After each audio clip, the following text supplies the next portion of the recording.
was a lot of people saying that last night, it was gonna be a lot of knockouts, but I didn't expect a lot of knockouts last night. I honestly thought the fights would go the way they did. Munguia let his hands fly. He didn't get knocked out like everybody said he would. I know they said Canelo carried him through the fight. I heard a whole bunch of people saying after the fight that Canelo carried Munguia throughout the fight. That was kind of odd that people actually said that because I've seen Tank Davis carry a few guys throughout a fight the same way last night. Well, actually, more so throughout the fight. I actually thought he carried Ryan Garcia and Rolly Romero in the fight because Canelo he was actually trying to knock out Munguia last night. Well, he actually did knock him down early in the fight, but it's just that Munguia was still letting his hands fly when he got back up. He was letting his hands fly the whole time last night. But the sport of boxing overall, man, to be honest with you, um, the sport of boxing is really becoming like a joke in my eyes, bro. I'm not gonna lie. I'm not gonna lie. Like I said a couple of weeks ago, bro, like me watching the fight last night changed my mind about nothing. Seeing two 25-year-olds still be the main talk of boxing right now. I told people a couple of weeks ago, Canelo can do the fight 2 weeks before Ryan Garcia, and somehow Ryan Garcia is still gonna be the talk of this week coming up. If he would have fought Benavidez last night, nobody be thinking about Ryan Garcia this week. But the fact that he fought Munguia, people are gonna still be thinking about Ryan Garcia. And that's the thing I tried to avoid, but I've been warning people for months. But at the end of the day, man, it's like I don't know what the expectations is for a boxing fan now. Now I heard promoters today. That's why I said, bro, I'm good. I'm good on all that. I might watch a little bit more MMA lately. I just probably watch the fights live and stuff, but MMA is probably a better route. We got the promoters trashing fights they putting on, talking about the whole Garcia versus Devin Haney fight was a circus, and um the Jake Paul versus Tyson fight is a circus. Bro, you're a promoter. Put on some fights, man. You know what I'm saying? These same promoters be Tyson Fury have 3 or 4 promoters at the same time, and other guys like promote some fights, man. I don't know what that's what I'm saying. Like we have promoters complaining. You're the person who putting on the fights. Why are you complaining about fights? That's wild to me, man. You got fans now. They'll expect fans who pay their money to be like, oh, just be okay with what you pay for. Somebody, I wonder how many people was okay paying for $100 for that fight last night. That's what I want to know. That's the only thing I want to know. I see some disgusting stuff last night. You got guys who super Canelo fans that are arguing about Canelo all day last night that didn't even pay for the pay-per-view, bragging about not even buying it. Like, why are you spending all this energy arguing about this man throughout the week and you won't even pay for his fight? Not helping boxing, fake boxing fans. But yeah, that fight last night, it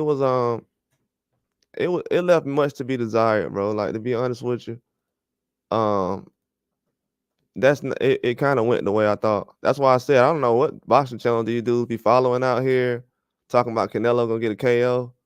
Canelo hasn't gotten a KO in a long time, and Munguia ain't got KO'd ever. So,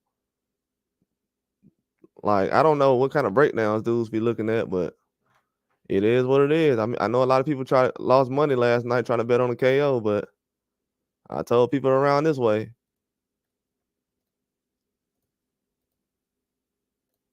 Yeah, boxing becoming like a cult now, bro. It really is.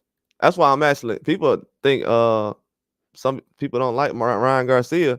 I love what Ryan Garcia is doing right now because he's making me, I felt like I was almost losing my mind for a minute until Ryan Garcia showed up. And he basically let me know that, I was right, bro. Like he's a bigger talk of the town right now than Canelo was. This week, 2 weeks ago, next week, with or without the drug test, just because he took the fight. It's certain fights fans want to see. When fans say I want to see a fight, you get different results. I mean, we wanted to see Munguia next year or later on this year probably, but not now. So yeah, fans basically treated it like a fight that was a year early.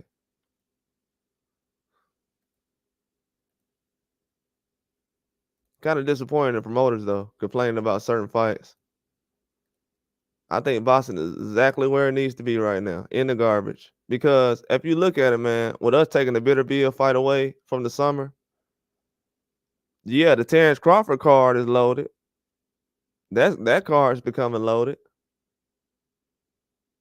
But if you really look down, a lot of these cards are just one-sided. You know what I'm saying? Mostly. Most of these people, most of these superstars that jumping in the ring, they jumping in the ring with guys who never been in a pay-per-view. Let's just put it there first place. Most of these guys who are fighting this year, they are fighting guys who never even been on a pay-per-view before. Think about that. Think about that. Fans always talking about pay-per-view sales. Two things you're not going to hear about for the rest of this year. Pay-per-view sales. Everybody got a favorite fighter.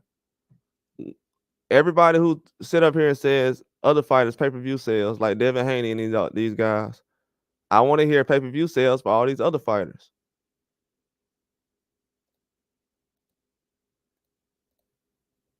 That's all I want to see. I want to hear the pay-per-view sales for all these other fighters that people are throwing their attention to.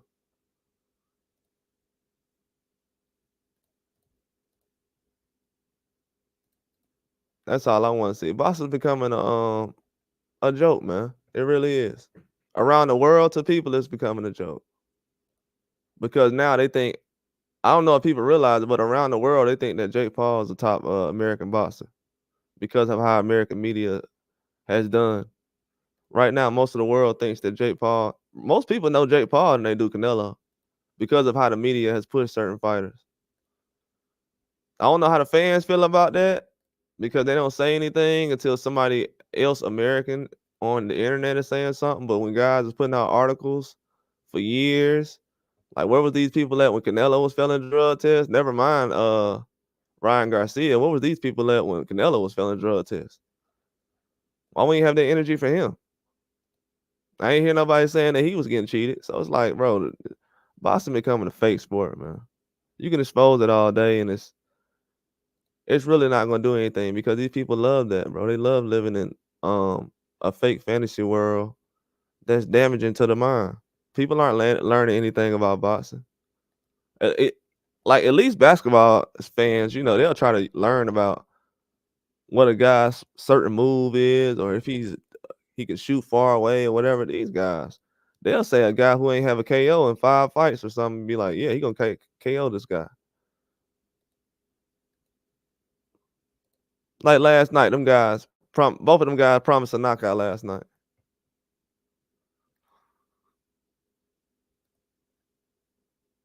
Last night, both of them guys promised a knockout. The fight was $100. They promised a knockout.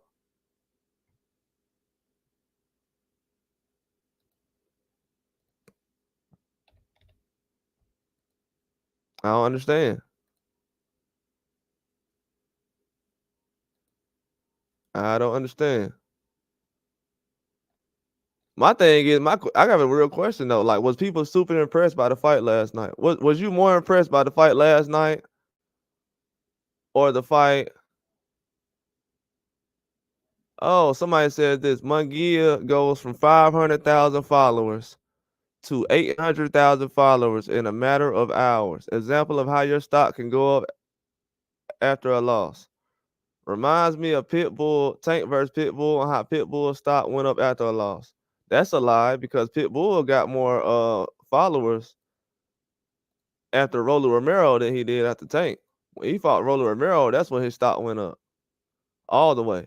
People knew who Pitbull was, but Rolly Romero's stock, man, his stock went all the way through the roof when he fought Rolly. And that just let me know how much people been promoting Rolly over the last couple of years. Because I don't know if people realize it, but Rolly, before Isaac Cruz fought Rolly, more people knew Rolly than they knew Isaac Cruz. And I'm gonna tell you why. Because by the time Eastside Cruz fought Tank Davis, a lot of people didn't know Tank Davis like that. Like they knew Tank Davis when he fought Roland Romero.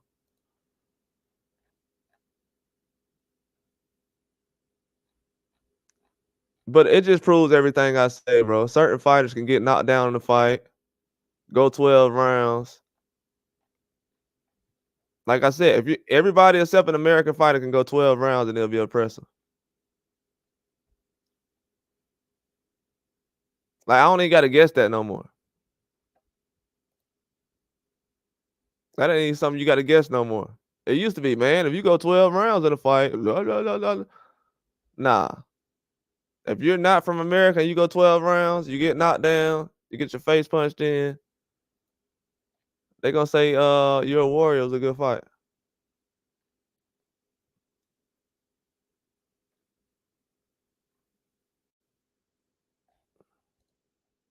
Goes to show.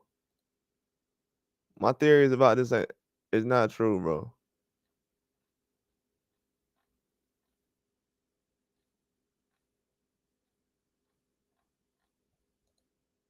It's almost like boxing almost like becoming a prison. Like you gotta be in a gang to actually boxing becoming like prison, bro. You gotta be in a gang to actually correspond with what's going on in boxing.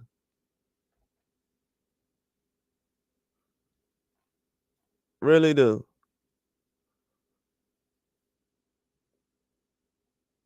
I wanna hear about people saying how horrible somebody looks last night.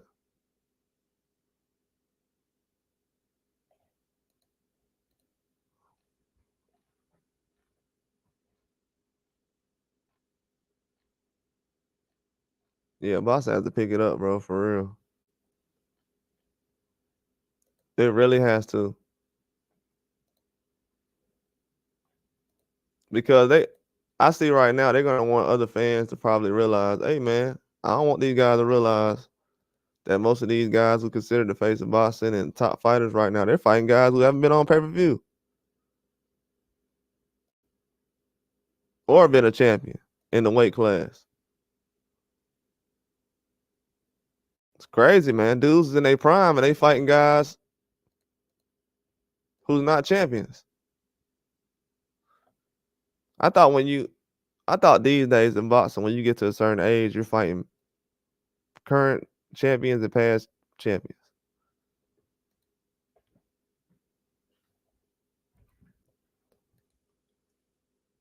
And then I said last week, bro, like people don't even think about who Munguia was gonna fight next. Hey, if Munguia lose, who he gonna fight next? Well, nobody even think about it. Nobody thought about the names. If we would have had Morrell still there around, now he's going out the division. That's a whole nother subject. But 168 doesn't have a lot of names now. Munguia got a couple of guys he can fight. Division not the same. So we knocked off all those fights at 168 and 54. We got rid of all those fights so Canelo could fight Munguia last night and Charlo last year. Bad state of boxing. Yeah, it's becoming a waste, man. It really is. I hope things turn out well and people enjoy it, but boxing becoming a joke, man. It really is. The rest of the world, they already, bro. You got people, American. I don't know if they're American. Dudes be from somewhere else and represent America, but they you got promoters talking about Japan got better boxing right now. Boxing ain't healthy in America and all this other stuff, but you promoting in America though. Made millions of dollars off boxing. Now it ain't healthy. Why? Because Ryan Garcia failed a drug test. Canelo failed a drug test. Boxing was healthy. That's my thing about it. That's how I know Ryan Garcia right now is the face of boxing because Canelo ain't get this kind of he ain't get this kind of protection when he had this drug test situation.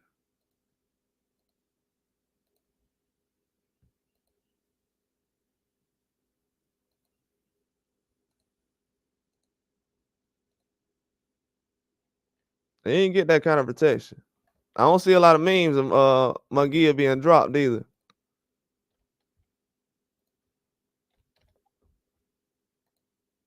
So that kind of lets me know that people know where the state of boxing is. But you know, it's cool. I mean, people want to pay $100 to see guys who never been in a ring before. I mean, been in a pay-per-view before. That's cool. I know I wouldn't. I'm not there. I can't pay $100 to see a guy who ain't never been in a pay-per-view before. Then people promised knockdowns last night.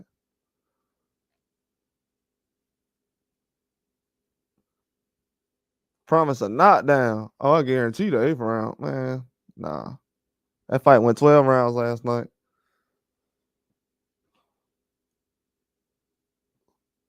It was cool and everything, but nah, man. To be real with you,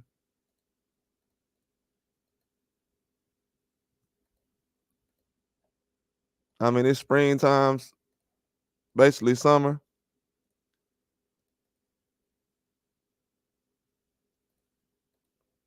Nah, that card was decent, but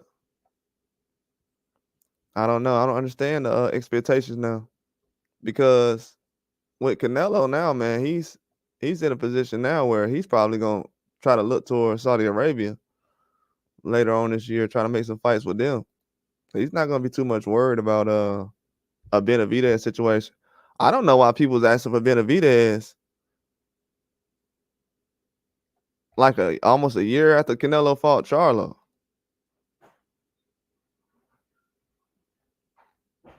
I made so many videos about that last year. It's just like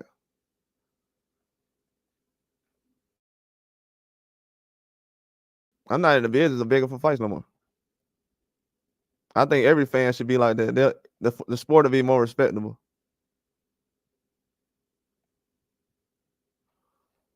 But I definitely don't see guys. No, I don't think the sport is where it need to be. We got young guys carrying the sport now. We got older guys fighting young guys who's ready at a young age. I mean, young Munguia got himself ready for that age to be able to get in the fight and do that and whatever.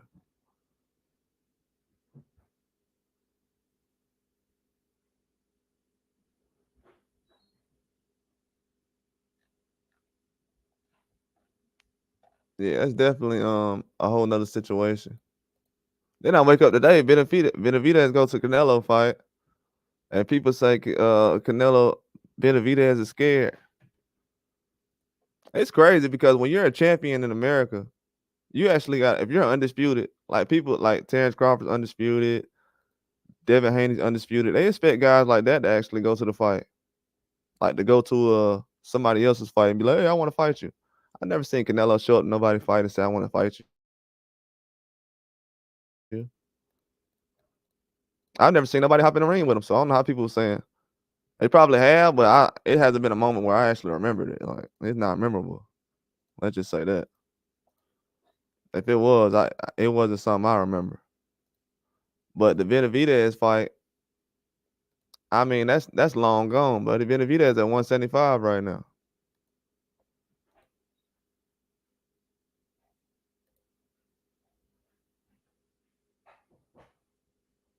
Oh, I ain't even see him in the comment section.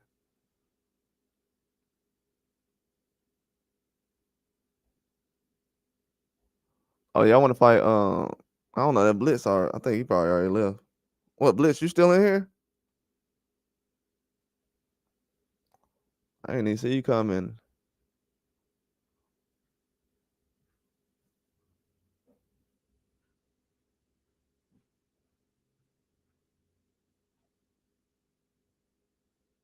Yeah, people was impressed by that Canelo performance last night. I mean, I didn't expect much from that. I expected probably that at the least, and probably a knockout. But I wasn't thinking about. I wasn't banking on a knockout last night. Was not banking on a knockout last night. It's a rough state of affairs in boxing. People will look down. People will realize later on the next couple of months. Yeah, these fights was big, but as far as styles, I wasn't really that good of a fight. I mean, it's very low expectations right now. Very very low expectations. It's sad. Like, I don't know, man. When I see 25-year-olds putting on the biggest fights, that scares me in boxing. I never seen that before. Last night wasn't a bigger fight than Ryan Garcia versus Devin Haney. I don't care what nobody says. I seen the tweets after the fight. I seen the lives during the fight. I seen people talking during the fight. I've seen people energy about the fight. People didn't care about the fight like that.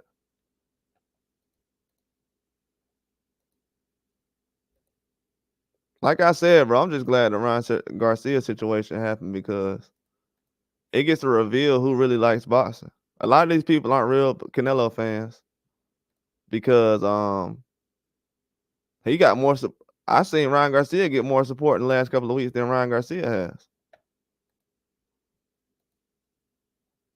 I mean, Ryan Garcia get more support than Canelo ever did. We have to get that understood. More help than the Canelo's ever got. And I ain't talking about outside the ring. I'm talking about in and out. It's a lot of helping going on.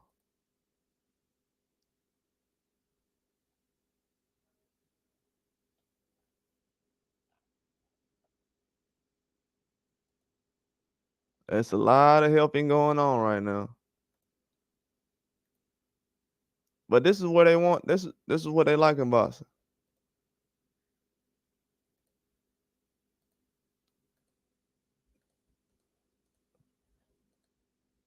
This has no replay value on it. This fights was like John Ryder part two, to be honest with you. And I told people already, John Ryder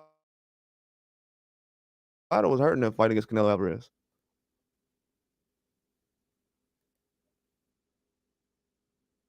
Yeah, I know Munguia taking his first loss last night. I know that definitely hurt. You know, with him,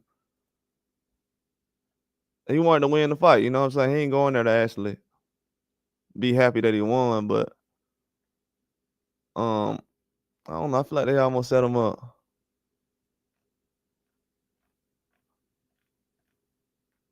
They try to make it seem like, yeah, John Ryder, Freddie Roach said, like I said, Munguia probably needed 2 more fights.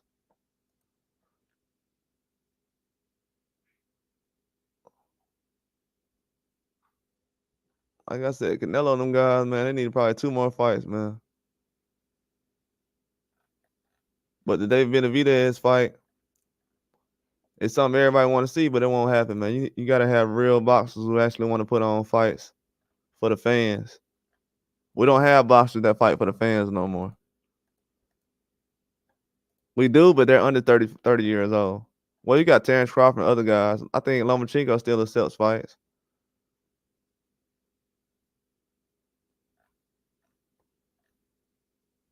But I don't think these are for the fans.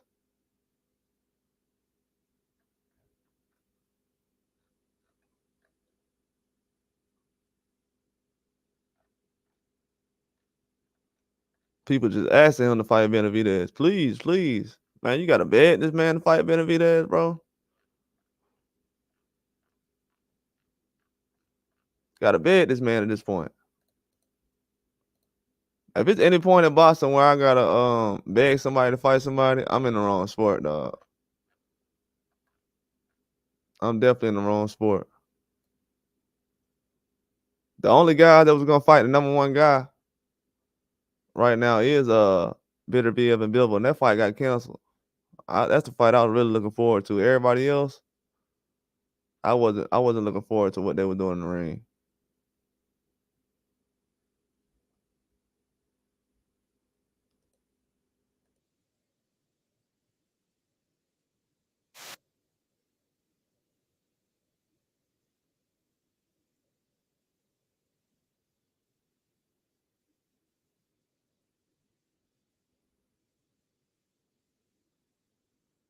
Yeah, yeah, but I don't know, man. Everything is kind of in a place right now.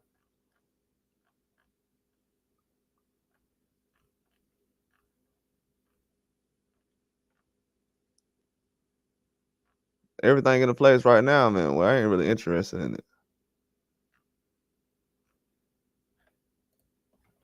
Cause man, we need some real big fights right now, and I don't know, man. I feel like Canelo's.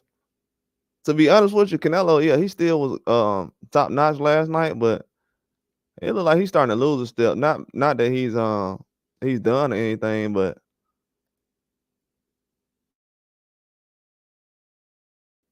usually he hits another gear that he could hit.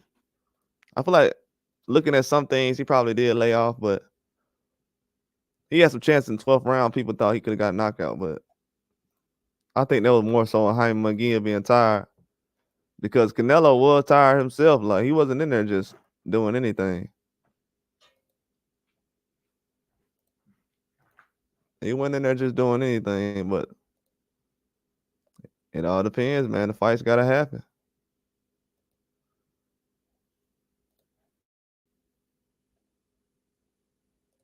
Fights gotta happen. That's what people do not understand. It's not easy to go through this situation and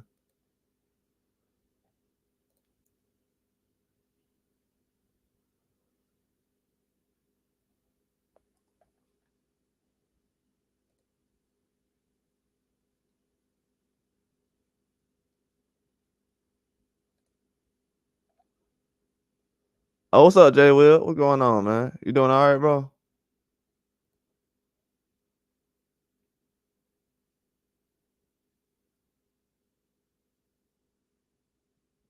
Yeah, man. Shout out to Jay Will, man.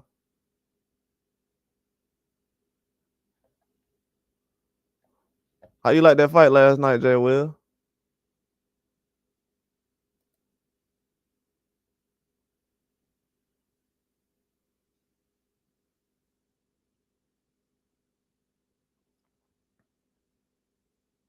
Yeah, Stanionis looked good last night. I mean, I'm not gonna lie, bro. You know, the fights kind of went like how we expected.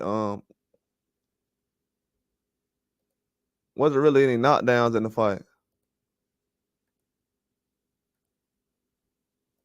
That's what kind of got everybody's attention as far as why it looked a certain way. It wasn't really any knockouts in the fight, but it was a good fight overall, bro. Like they let their hands fly. Canelo's a guy who, you know, he's not gonna lay down, so it was definitely a good fight. But I think overall, it still was much to be desired. I think it was definitely much to be desired, man. Definitely much to be desired.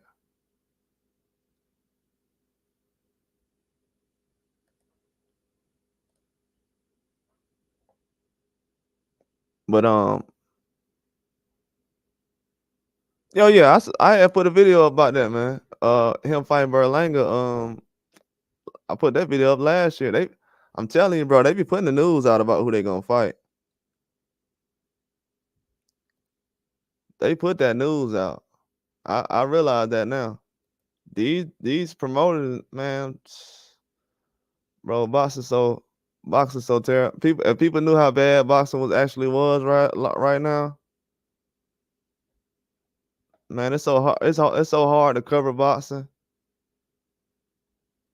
It is so hard to cover boxing right now. Covering boxing right now is the hardest thing to do. To tell the truth in boxing, you get punished for it these days. Boxing is extremely hard for me to report right now. Extremely hard.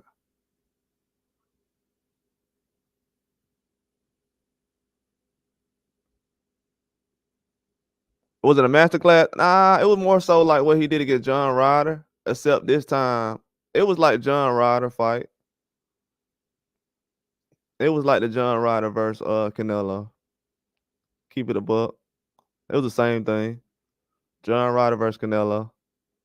The only thing that made it look decent was Munguia let his hands fly, but He got dropped in the 4th round, and Canelo kind of took it. Canelo kind of went on cruise control after that.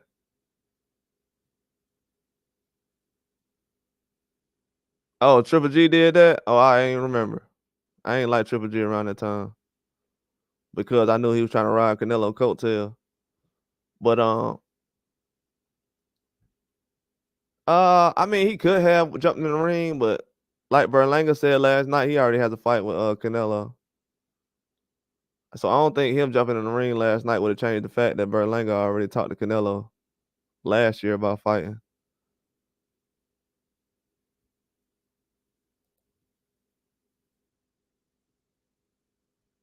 Yeah, it wasn't no masterclass. They both look. It was average, bro. To be honest with you, Ryan Garcia and Devin Haney fought harder than they did last night.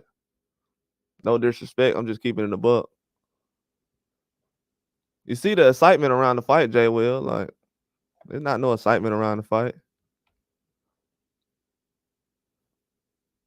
It's not gonna be no hate because everybody's playing favorites, but it was a glorified sparring match with a knockdown in it.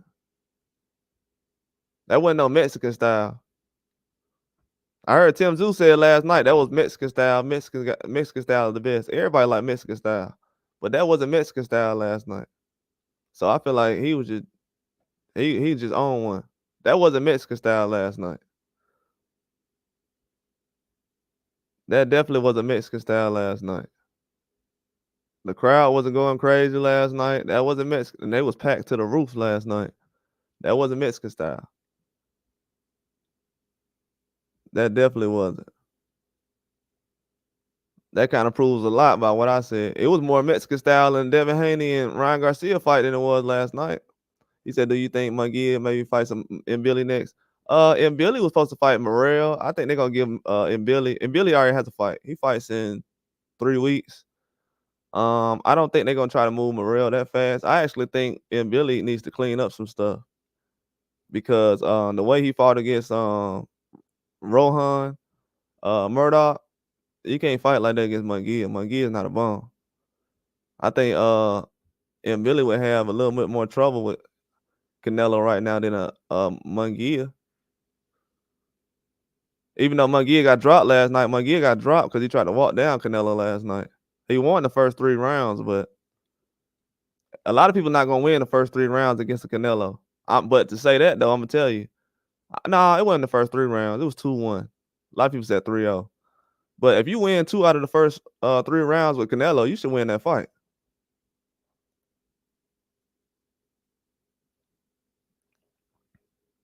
Yeah, it was. It was sparring.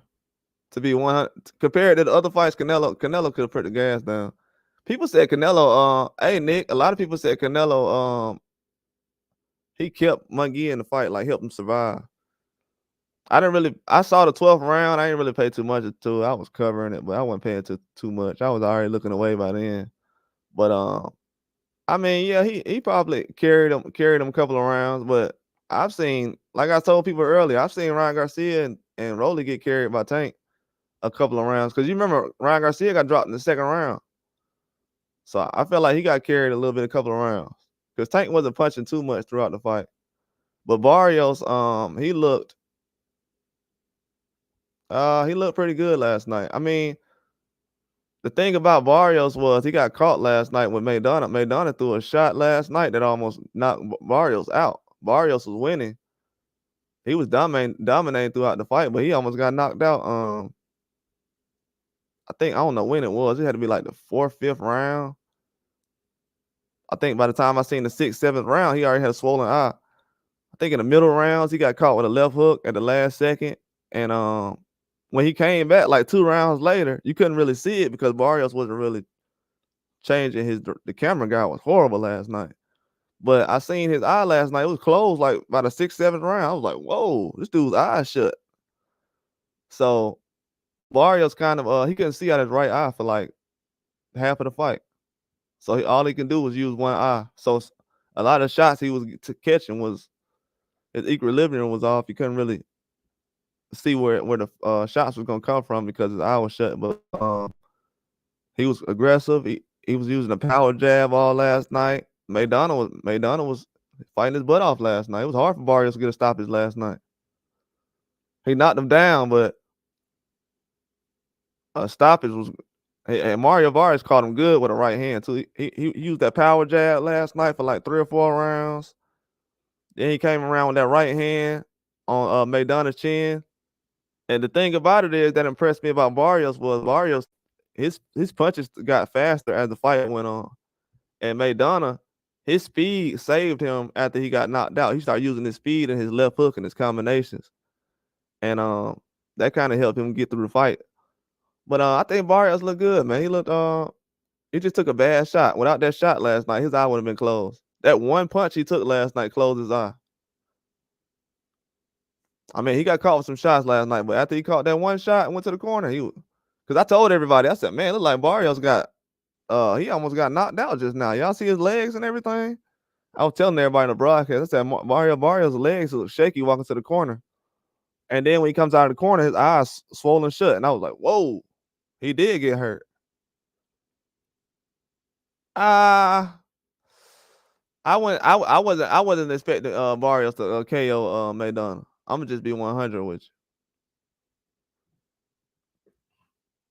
He's never been that type of fighter where he was a KO artist. I ain't never looked at him as a guy who goes in there KO. Like even when he dropped Ugas, you know what I'm saying? I don't expect Barrios. Since I've been watching Barrios, you know what I'm saying? I still look at him as a 140. What's going on, Chase? I seen you on Twitter last night going in, bro. You definitely be going in. I be hitting like when I be on there. I don't be on there too much. You know how that goes. They haven't solved not one crime on Twitter, so that's why I don't go on there. Until they solve a boxing crime or something else on Twitter, I'm gonna be on there all the time, but they don't be solving no issues on there. But good morning to you too, bro. You doing all right today?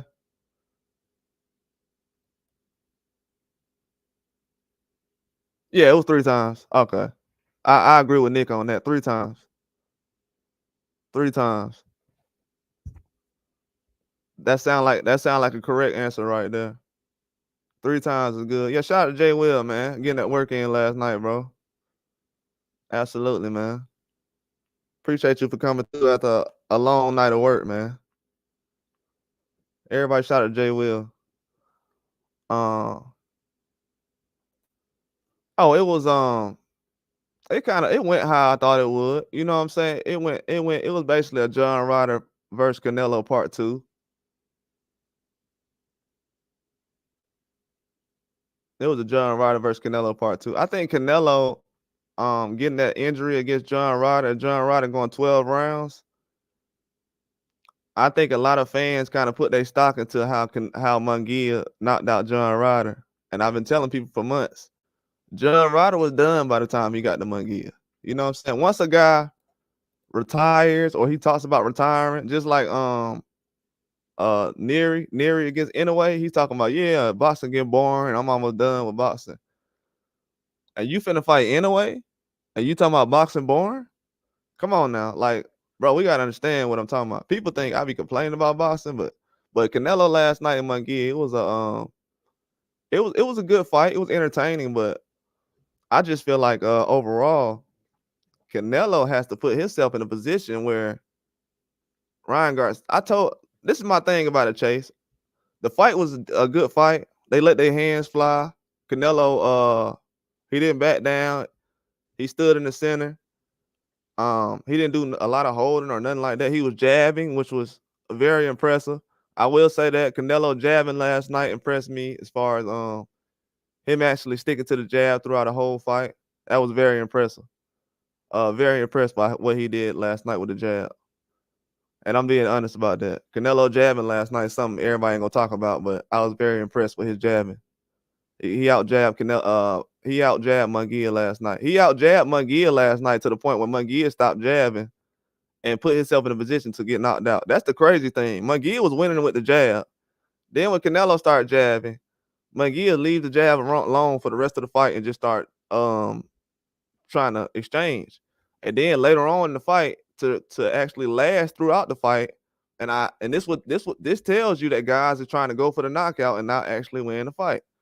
Then the last 4 rounds, Munguia goes back to using the jab. And I'm like, bro, you're basically using the jab to try to get through the fight after you use all your arsenal. You basically all your weapons has been released. Now the only thing you got is the jab, and you basically gonna use that. That's supposed to be your first option.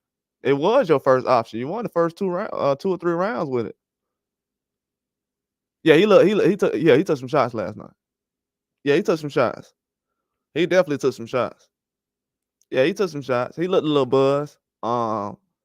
It wasn't too much though, as far as like him looking to the point where he can't do anything, but he took some shots last night. He absolutely did. I'll say he took more shots early on than he did later on. I think he took those big shots to kind of wear Munguia down. He knew that he'll have to take a lot of shots to actually wear him down. But I was actually surprised that Munguia, like his eyes and his eyes around his eyes was a little dark. It wasn't like black eyes or nothing, but a couple of more shots to the face, both his eyes could have been dark. But I was surprised his eyes were dark because Canelo was going to the body a lot last night. And that's what kind of surprised Munguia as far. He probably thought Canelo was going to headhunt. Canelo was going body shot after body shot. And wasn't really concerned with what Munguia was going to bring to the table.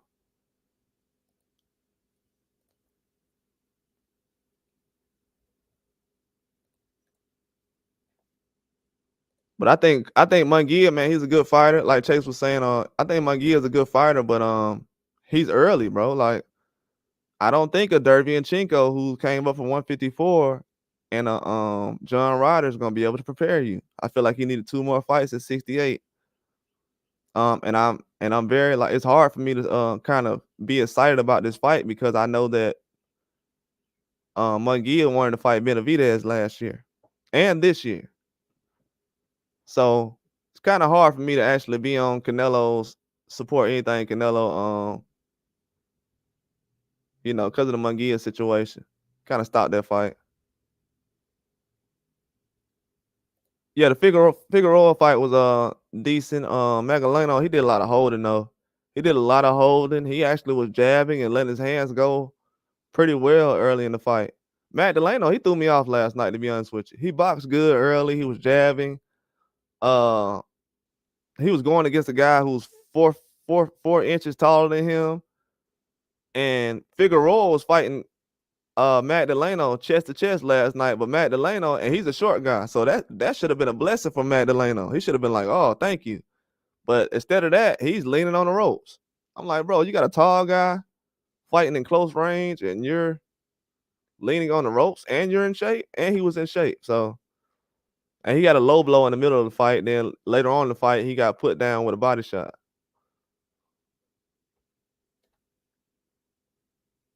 He left a lot to desire, man, to be honest with you. He said Munguia dropping that right hand off the jab and ducking into the uppercut. Yeah, he was eating exactly. That's basically what like Slick Nick said. Munguia dropping that right hand off the jab, ducking into the uppercut. Eating those uppercuts last night. And the crazy thing is Munguia was doing a good job changing his levels early in the fight. Keeping his head off the line. He wasn't taking too many shots to the face. But it's just that he gets into a bad habit of standing in the pocket exchanging. He was exchanging last night like he was down in the fight. Figueroa did a good job last night, though. He was walking Magdaleno down. I thought Figueroa was going to try to get in the slug match as far as he was, but he was more so working on some inside work, trying to break Magdaleno down, and that's what he did. He got that body shot later on. And I think Magdaleno should have had a point taken away because he was grabbing the arm a little bit too much later on in the fight. That's what kind of slowed the knockout from actually happening. That's when I knew that he was actually hurt. When he started grabbing on, trying to chicken wing Figueroa's arm. A lot of those fights was good last night. It wasn't bad fights last night that was on. It's just that sometimes, that main event can kind of take you over it could take things over the top. I wish it was a little more action. Yeah. Freddie Roach, Yeah, Eric Morales said that but that's the thing that got him in trouble last night. He actually went away from Freddie. He boxed. He fought like Freddie Roach wanted him to the first 3 rounds. That's why Freddie Roach said he needs 2 more fights before he fight Canelo. Because he boxed like Freddie Roach the first 3 rounds. Then the 4th round, he started going back to the Eric Morales style. Got caught by Canelo. Then he gets up, fights the Morales style for about 2 or 3 more rounds, and then he goes back to the Freddie Roach thing. So he basically used the Freddie Roach style to survive last night instead of using it to win like he was doing. Absolutely not. Absolutely not. Absolutely not. Absolutely not. And this is why I'm gonna say why not? Because I'm gonna tell you why it's not, and this is just this the honest truth. And Mario Barr is one of my favorite fighters, but the Ryan Garcia card, the undercard was a little. I mean, it was just as entertaining as this card, and people said that undercard was trash. Y'all gotta remember that everybody said the Ryan Garcia undercard was trash, and nobody complained about that undercard. Nobody complained about the undercard. You can say what you want about the Barbosa fight, whether it was a robbery or not. Jay Will crazy. No, it absolutely wasn't though. Jay Will, I ain't gonna cap. These other dudes, they'll get on here and cap to you. I'm not gonna lie to you. $90 is a lot of money. Some of these kids that been in the house with their parents for 10, 15 years. They ain't never seen their parents. Hey, he got $90. No, $90 is a lot of money these days. So, no, that's on a Saturday, bro. You gotta realize this. It just got hot. This is what people gotta realize. It just got hot outside. So to pay $90 to actually sit in the house on a hot Saturday night to watch that kind of fight, it leaves a lot to be desired, man. Yeah, $90, man. Come on. I can't remember the last time Mama said, "Hey, man, here go $90 just in the house staying with her." That'd be a lot of money. Yeah, we had that fight tomorrow. I've been promoting the fight, but bro, like, I know everybody who's subscribed to my channel, they smarter than everybody else on these other platforms because I heard a guy who been following me for a long time. He jumped in my comment section. I actually had to take a video down. Well, I ain't take it down. I just put it on private. But I was talking about Nery's situation because Nery had ended this guy's career. Nery had ended this guy's career, and I was like, bro, what's going on with Nery? Because Nery was banned in Japan. If y'all don't know that, Nery was actually banned in Japan. So with Nery actually going to Japan again to fight anyway after being banned, people don't know it. They have a beef. You know what I'm saying? Because Nery ended a career over. He ended the career for a Japanese fighter over there. And I think when he did it, he was overweight, the second fight or something like that. But he ended the guy's career, and they banned him from Japan. Now listen to this. Now, I hope everybody listen to this. Let me go ahead and say this. Now, the same situation that that Ryan Garcia and Devin Haney just had, Luis Nery had that situation without the PEDs and everything. Luis Nery had that situation with a fighter in Japan. He ended up ending the guy's career. Yeah, the drug test too. But it was more so the weight too. When he was overweight. He was overweight too. He ended the guy's career over there. They banned him from Japan.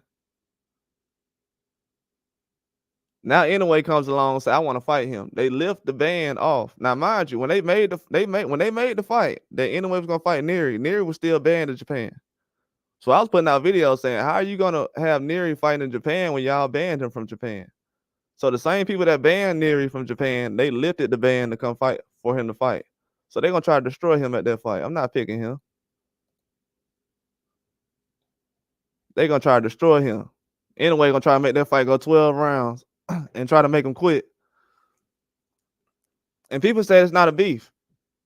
But Tequila, he knows. He was like, yeah, this is a beef. People talking about that's not a beef. Yeah, that dude, that was his last fight against Neary was his last fight. They ended his career. And then Neary comes out with an interview after that, bro. Like after him and Inoue had a face off. He was like, yeah, man, I ended that guy's career. I guess that's what they mad about. I ain't caring about that. I'm like, okay. But then people will say, it's not a beef. It's not a beef. But Tequila, he knows it's a beef. A lot of people don't know who Inoue. They don't know Inoue like that. So once I start realizing that, I'm like, okay. I'm just putting out information people don't even believe. They don't even know who this guy is. That's another thing too, bro. A lot of people say they know boxing. You put out information, you realize very quickly, like, they're not focusing on it. But that fight last night, it was a good fight, man. But like I said, bro, it's hard to get excited about fighters these days. Yeah, and y'all know this.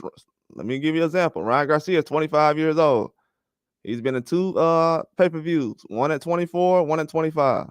So if you got guys at 29, 26, I mean, not 26, but 27, 28, 29, and they haven't been in a pay-per-view and they're a top fighter and people say they're ready for Canelo, that's not a good sign, bro. I'm telling you.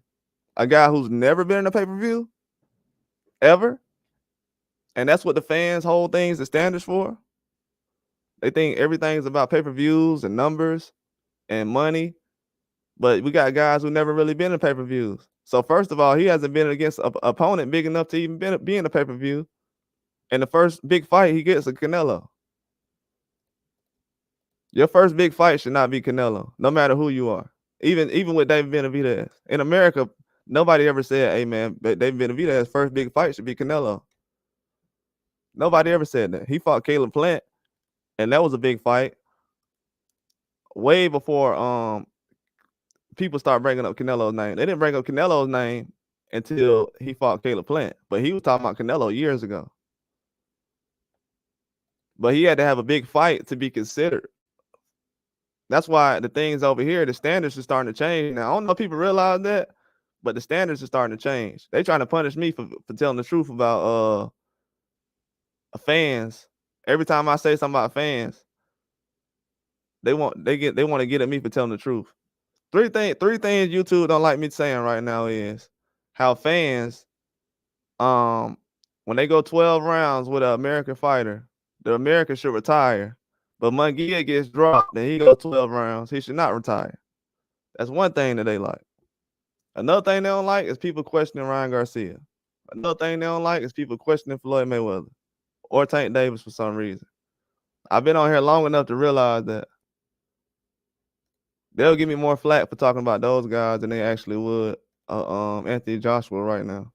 If I say something about Anthony Joshua, they're not gonna fool with my page or anything, but just to know that things like that actually are going on. Just to know that things like that are actually going on, it's kind of scary for the boxing industry. I hope people realize that. It's very dangerous right now for boxing. People think all this stuff is like, even for fans to say, okay, man, PEDs ain't that bad. That's dangerous, man. I wouldn't be in boxing right now if it's like that. We have guys actually passing away in boxing. Like, I'm gonna tell you another thing too. Guys passing away in boxing is getting normal. That shouldn't be a normal thing. You know what I'm saying? That should definitely not be a normal thing. But with Canelo and Munguia's fight, it don't really move the needle for nobody. People saying Benavidez, but Canelo's too old to have somebody like, people trying to act like Canelo needed Munguia to get prepared for Benavidez. Canelo done fought everybody. He don't need to get prepared for Benavidez. He done fought the same people Benavidez fought. Benavidez has sparred all the guys. Some of the best fights that Canelo has been in, Benavidez sparred those guys. Bivol, Triple G. So it's leaving them a lot to be desired in boxing right now. If they don't fix the problem soon, it's going to be a wrap for everybody.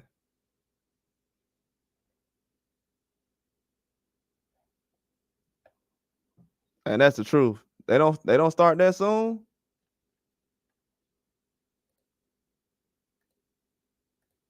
It's not gonna be the same.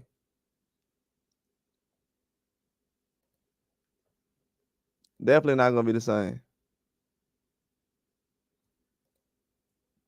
I thought boxing was actually gonna be in a spot to where, we could change some things, have some things happen, but no, it's not in that spot right now. It's definitely not in that spot right now.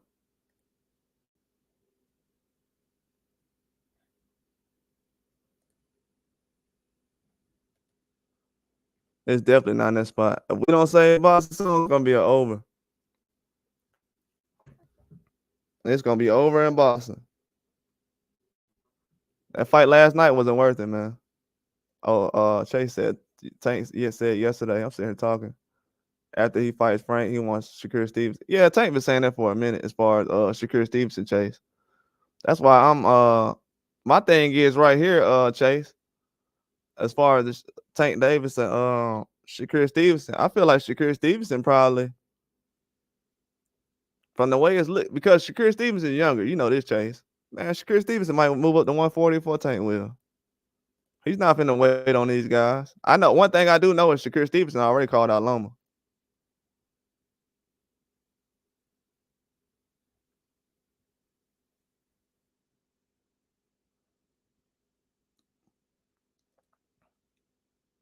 With him calling out Loma, that just let me know everything I need to know.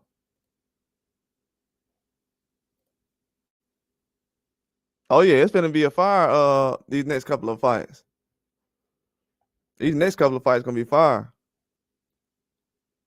I'm kind of worried though because I'm like,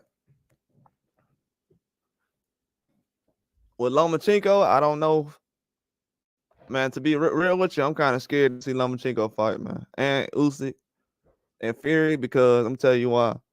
They only fight once a year, man. They haven't fought since last year. These guys been fighting once a year. I do not want to go a whole nother 12 months without seeing Lomachenko fight again.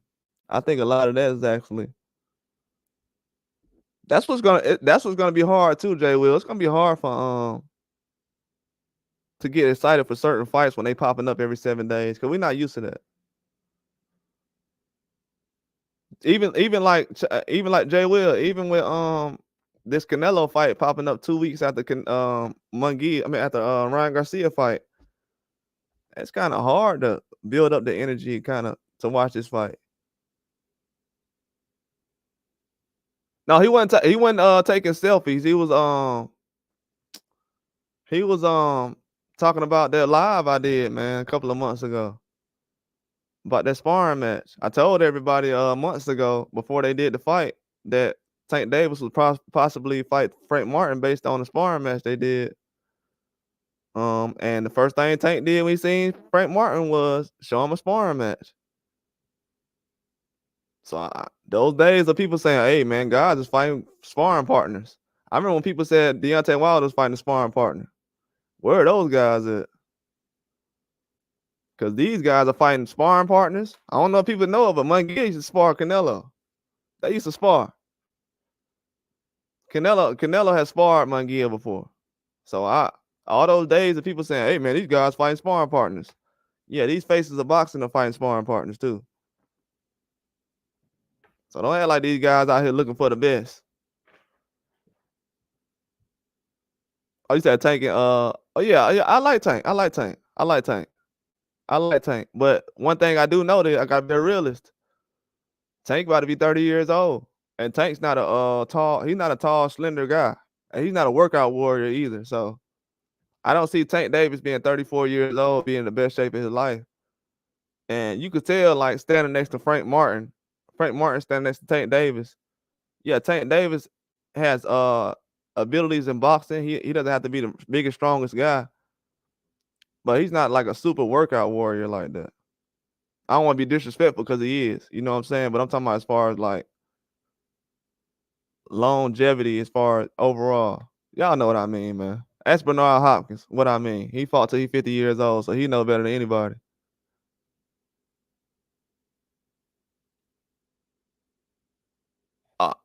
I don't think Fury gonna make it to the ring, bro. After what Turkey Al Sheik said that last time, Fury gonna make it to the ring. To be honest with you, I don't want to say nothing stupid, Jay Will, but it looked like Fury he ain't left Saudi Arabia since he got that injury. I don't want to sound ignorant or anything like that, but every time I've seen Fury, he looks like he's been in Saudi Arabia. He's been at all the events. He was at the Ngannou fight front row. So I think he had an ultimate respect for Turki Al-Sheikh right now, because Turki Al-Sheikh was supposed to I don't know if y'all know this. Turki Al-Sheikh had postponed his trip to New York around the time because he was supposed to go to New York after Fury fought Usyk in February because of his health. You know what I'm saying? Everybody knows the situation about the fights, why the fights are going on.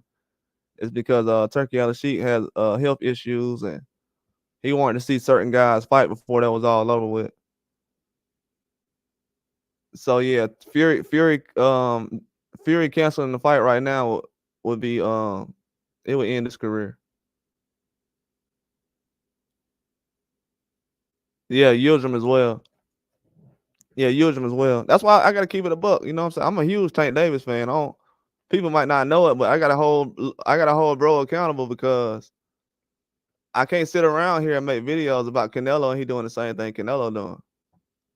You know what I'm saying? Or just like I can't make videos about Canelo or Tank Davis and these other guys who are older than those guys or younger, or guys that's actually fought them and been in higher weight classes aren't doing anything either. And people are kind of glorifying them. Like even with people saying Ryan Garcia was the face of boxing last week. Like, how can Ryan Garcia be the face of boxing if y'all said that he lost to Tank Davis last year? So obviously what people talk about has nothing to do with boxing. That let me know right now that people didn't value Canelo or Tank Davis last week. Oh no, Tank Davis had announced it on his thing. I was gonna put it on the page, but I was out somewhere. I be trying to post everything, but I was out somewhere. But yeah, they had PBC usually does press conferences during the day of a big fight like Canelo or something like that. I wouldn't be surprised if they have they're probably gonna have a press conference when Tank Davis fights in the summer.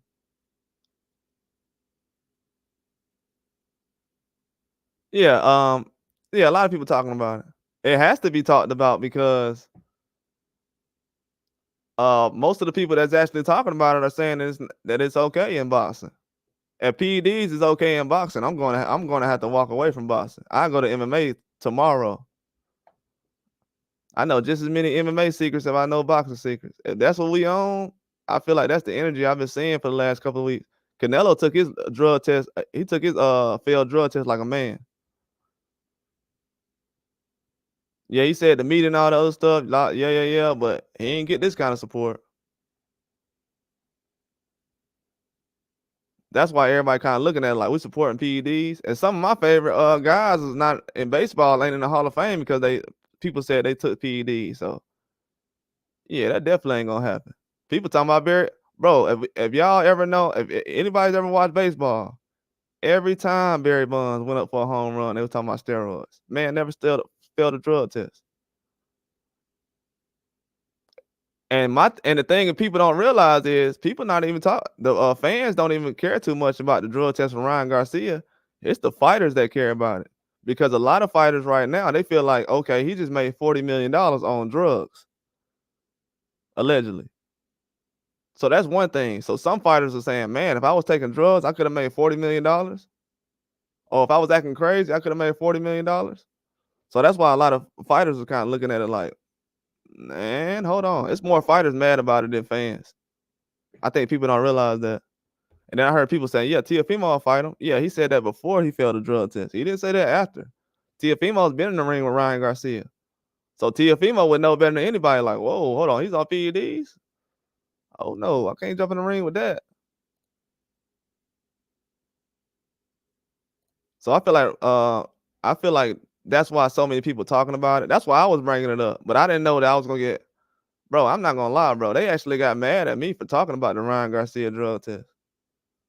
I've said worse things about Canelo. But when I said something about drug tests and Ryan Garcia, bro, I'm not gonna lie to y'all. This guy is the most protected fighter in boxing right now. No lie. I have never got in trouble for posting a video about a fighter. But when I said something about Ryan Garcia, those so-called elites he talking about, they came for me. Trust me. Trust me. And we talking about something that everybody reporting. Those so-called elites Ryan Garcia talking about, that's why I'm going so hard now, because I posted one video about it. Everybody else making a whole channel about it. I posted one video about it. They coming after me. I'm like, whoa.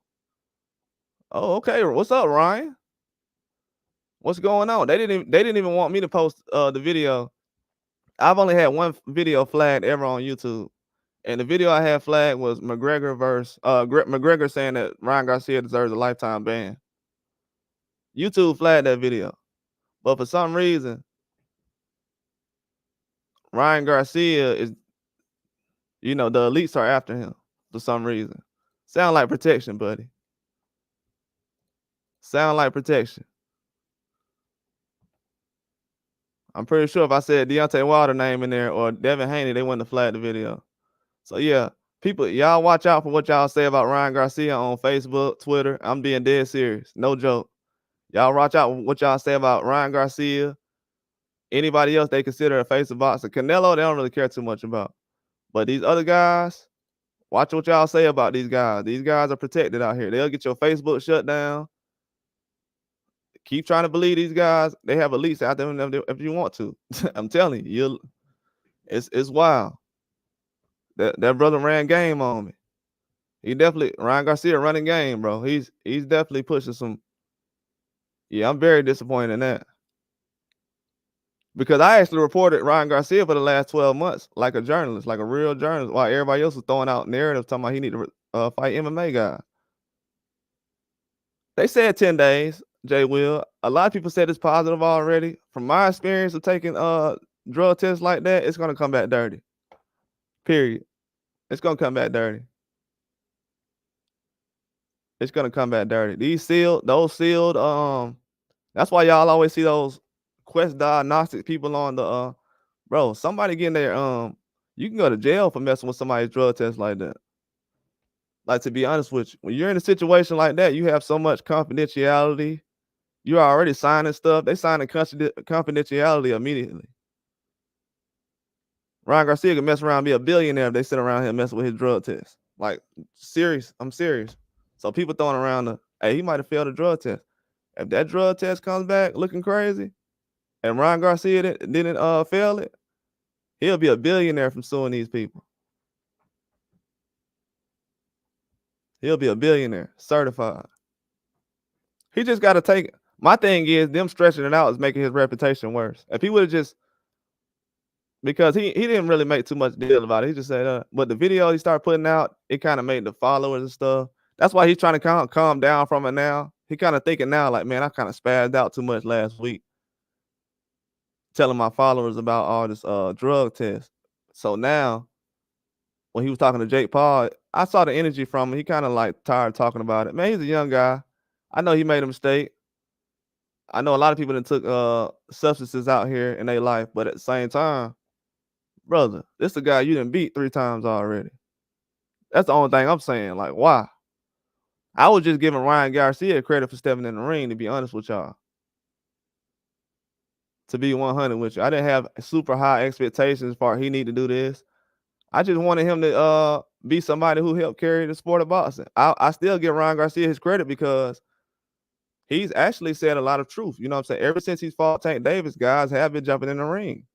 I will give him credit for that. Guys have been jumping in the ring since he changed. Like he said, boxing was born.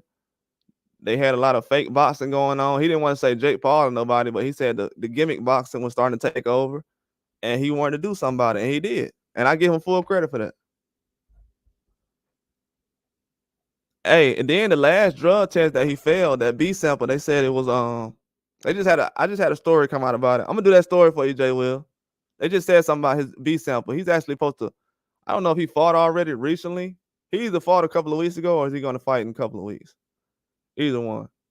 But he has a fight coming up soon. They just released the sample for Dillian White. Yeah, a lot of these guys pop dirty for drug tests. That's why I said people making a big fuss about drug tests right now. It just lets you know that they're new fans. They're just new fans of boxing. Everybody got to be new to some sport.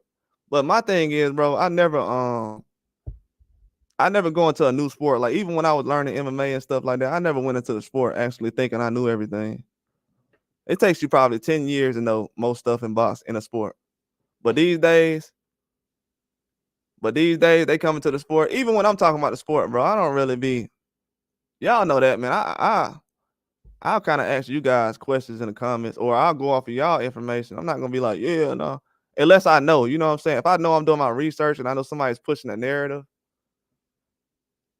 it's probably gonna be a waste of time. Yeah, I just want the sport clean, man. That's it. That's all I want. Y'all won't believe like the articles I seen today. I'm gonna have to put these videos out because I didn't know. You got promoters talking about boxing in America ain't healthy, and they've been putting on the biggest fights in America. What are we talking about? That's why people like Pro Box TV is in business right now. I wasn't super Pro Box TV'd out, but that's why Pro Box TV is easily coming to business right now. That's why they're having a fight coming up with Lamont Roach. And you know what? I'll actually start supporting their fights more. I've been covering most of them, but I'm gonna make it a effort to actually cover these fights now because that's just what it is now. Because once you get a big fight like Ryan Garcia and Devin Haney, two young guys fighting each other, then all this stuff comes behind it, and it's just mess, bro. You got a lot of business people that's behind it. Yeah, Turkey Yellow Sheep money helping with that also. Yeah, you're right. His money helping with a lot of Eddie Hearn needs a lot of money.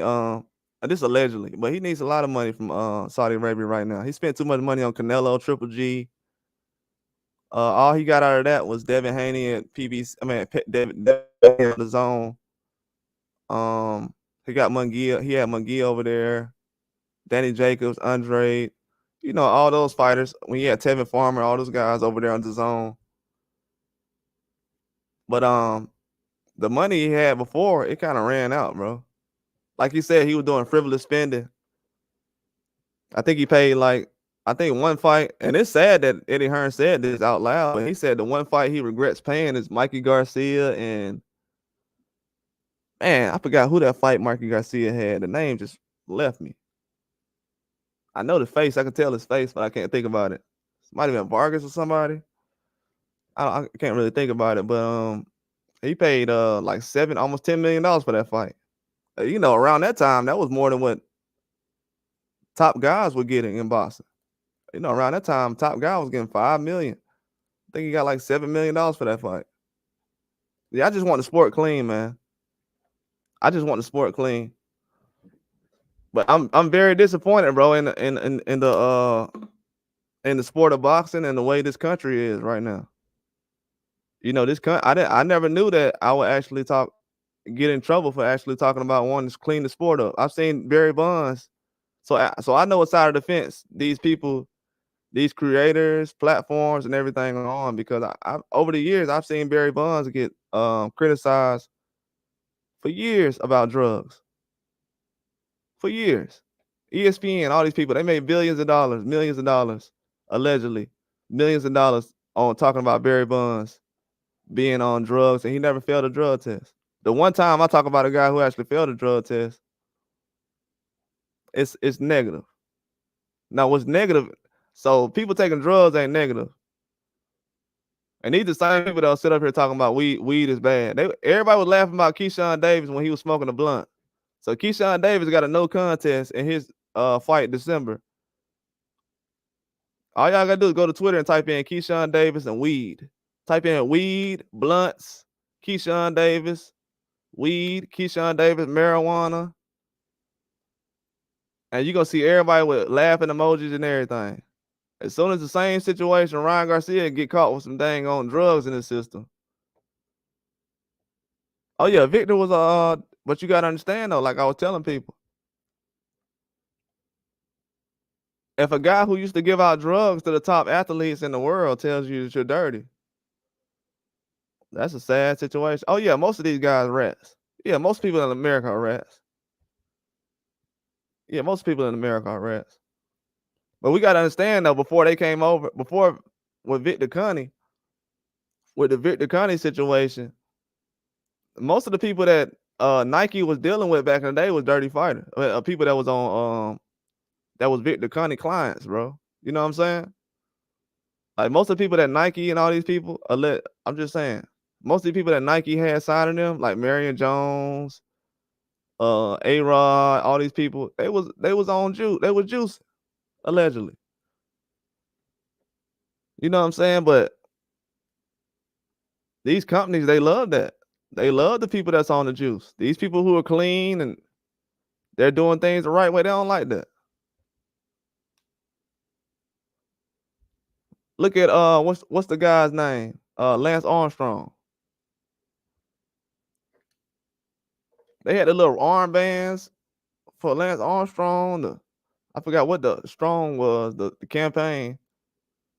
But even with Lance Armstrong, yeah, the Balco cream. Yeah, I remember the Balco cream. Yeah, I remember all that stuff. All these companies support athletes who juice in baseball. Mark McGwire got a job right now. Don't nobody care. Ever since that Mark McGwire situation, and I grew up on that, so ever since that situation, that let me know about America. That's why Sammy Sosa went out here and bleached his skin, because he said if I look like Mark McGwire, they're not gonna bother me. And ever since he looked like Mark McGwire, they haven't been bothering him. So it kind of worked. It sounds stupid, but think about it. Ever since Sammy Sosa started bleached his skin, they left him alone. They didn't left Sammy Sosa all the way alone. I haven't heard him mention with steroids ever. And he was the face of steroids. And Mark McGwire, he's still working with baseball players. It's crazy how Mark McGwire is still working with baseball players in the major leagues. And he was one of the guys who actually used steroids and stuff back in the day. So I look at the same way with Victor Connie. If Mark McGwire can work with baseball players and teams and stuff like that, and close with players, and he's the guy who's allegedly helped bring in steroids into the game, then it's the same situation with Victor Connie. I'm telling you, it's always gonna be a similarity in sports. I'll be paying attention to everything in sports. I just never thought I would actually have to argue about somebody taking drugs one day, because these new fans, man, they don't know. They don't know. They do not know. That's the bad thing about having fans that's not educated, because once you take a loss, once Ryan Garcia takes, like how Ryan Garcia took the loss against Tank Davis. When I sat up here and said, man, Ryan Garcia possibly could have been hurt. You know what I'm saying? Now, me saying Ryan Garcia could have been hurt in the Tank Davis fight because he was complaining about a broken ribs. Because one thing I heard, nobody said his ribs wasn't broke. So his ribs were broke. And then he said rehydration clause. So I heard Mario Barrios say the same thing. And I've heard basically most of the top fighters actually say the rehydration clause destroys guys. You know what I'm saying? So when you bring all that into the picture, I thought that, you know what I'm saying, having all this kind of evidence will kind of help the situation. But the new fans, they don't look at it like that.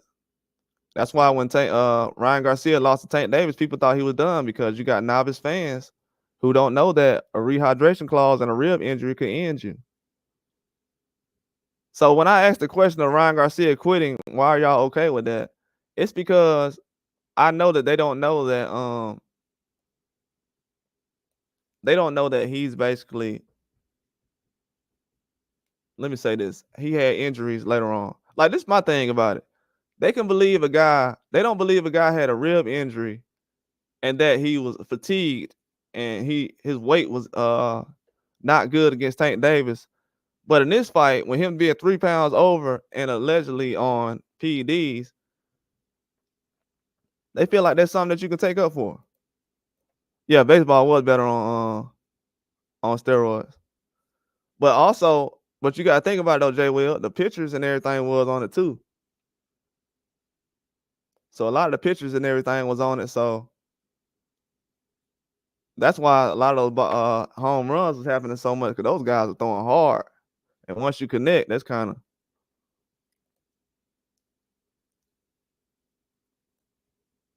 But I think back then, yeah, it was exciting. Yeah, Cunny know his stuff. He knows his drugs. He knows his drugs. I think he does an excellent job covering. Because I know, I'm gonna be real with y'all. Everything people saying about Victor Connie right now, I was saying that 10 years ago. And I'm not an old man, bro. That's what I'm saying. Like I'm a young guy, and these dudes sitting around here, we got young guys around. Actually, we got guys that's older than me that don't know who Victor Cunny is. That's why when Jay Will and everybody, they know about Victor Cunny. PD knows about Victor Cunny, but these guys don't know about Victor Cunny like that. They don't know that Victor Cunny has worked with guys like Nonito Darnier. He's one of the cleanest fighters ever in boxing, the cleanest. You know, he's definitely one of the cleanest boxers ever in boxing. So for him to kind of work with those kind of guys, I feel like it should validate his situation because it's the same. I'm telling you, it's the same situation I look at with Mark McGuire. Like when I seen him come around and work with baseball teams, I'm like, bro, why y'all got a guy who? I thought we wasn't letting guys who do steroids and all that stuff. But then Barry Bonds came back, started working with guys. So I was like, oh, okay, that makes a little more sense since y'all just letting everybody who actually has good hitting skills work on baseball. Oh yeah, I seen Nonito down there. He did an interview on BFTV. I be watching his channel. He has a decent information. He has good information actually. And I seen Nonito down there. He did another video on his page. So yeah, he did an excellent job. Yeah, I watch most channels that, bro, like as far as on me on YouTube, I look at boxing different, bro. I don't care who's like some of these channels that people watch, I was watching these channels like long time ago. Not everybody. I'm just saying, like mostly I don't watch people based on how many subscribers they have and I just want good information.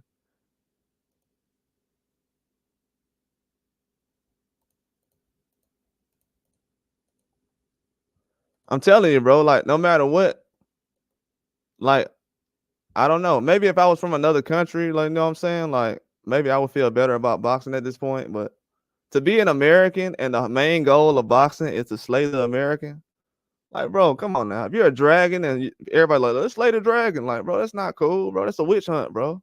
That's a real witch hunt. The real witch hunt that Ryan Garcia ain't talking about is everybody in boxing wants to slay an American. Like everything is anti-American right now. No, I'm not happy about that, bro. I'm not happy that Ryan Garcia, he talking about the Illuminati and the elites and all that and got my flag page, my page flag because I'm on here talking about a drug test. I done talked about worse things about Canelo and all the other. That's why I know old boy protected, bro. I ain't trying to hear that. Like for real, I get into some industry stuff that'll really drop people's jaws, but at the end of the day, because the way Ryan Garcia was going on his honeymoon after the fight, come on, man. I didn't see Tank Davis going on the honeymoon after he beat Ryan Garcia. We gotta stop. We gotta stop being anti-American in America. Like the only thing boxing is based on right now is being anti-American.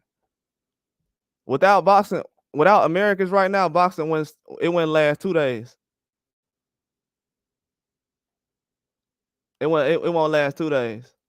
And the fact that I done got down to the bottom of this, it's a wrap. Oscar De La Hoya in his prime, Oscar De La Hoya. Oscar De La Hoya. Oscar fought he fought Mayweather better than Canelo at an old age, so that lets you know everything you need to know.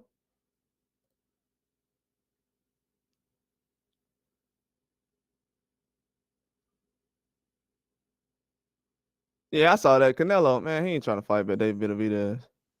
I'm surprised he knew David Benavidez was ringside. He said David Benavidez ain't fought nobody. Last time I checked, he said David Benavidez ain't fought nobody, so I don't know how he wanted to come in the ring. Hey, I know you ain't fought nobody, but come here, let's do a face-to-face. I've been trashing you the whole time, talking about you ain't nothing. If y'all really listen to it, Canelo, Tank Davis, they say the same thing about these fighters out here. Well, Canelo different, you know what I'm saying? Well, I disagree. Because, you know, when it comes to Terrence Crawford, after he comes off his biggest win, a guy like Tank Davis will say, hey, I'm going to sleep him in the 12. I sleep Terrence Crawford in 6 rounds. A guy like Canelo, I'm telling you, bro, the way dudes was glazing Canelo last night, the way that boxers was glazing Canelo last night, bro. That was disgusting. I'm just being honest, man. I've been watching Twitter for years. The way these dudes be fanning out over Canelo, it's like, bro, they don't Canelo don't be checking y'all fights, man.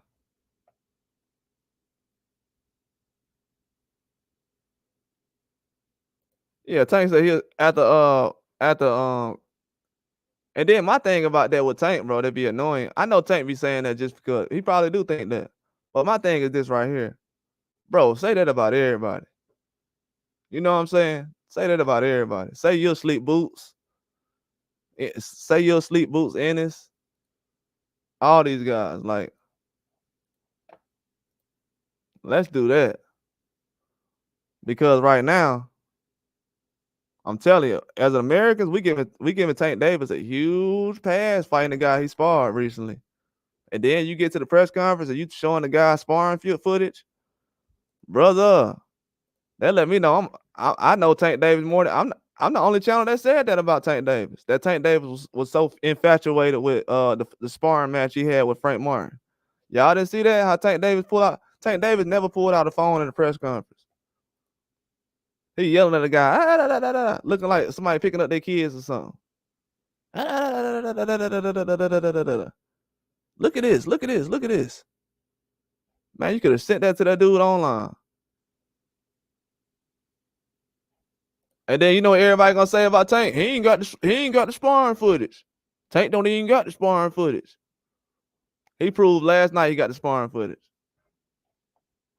Thank the man above for giving me that insight on that. And that's the information that they don't want y'all to know out here.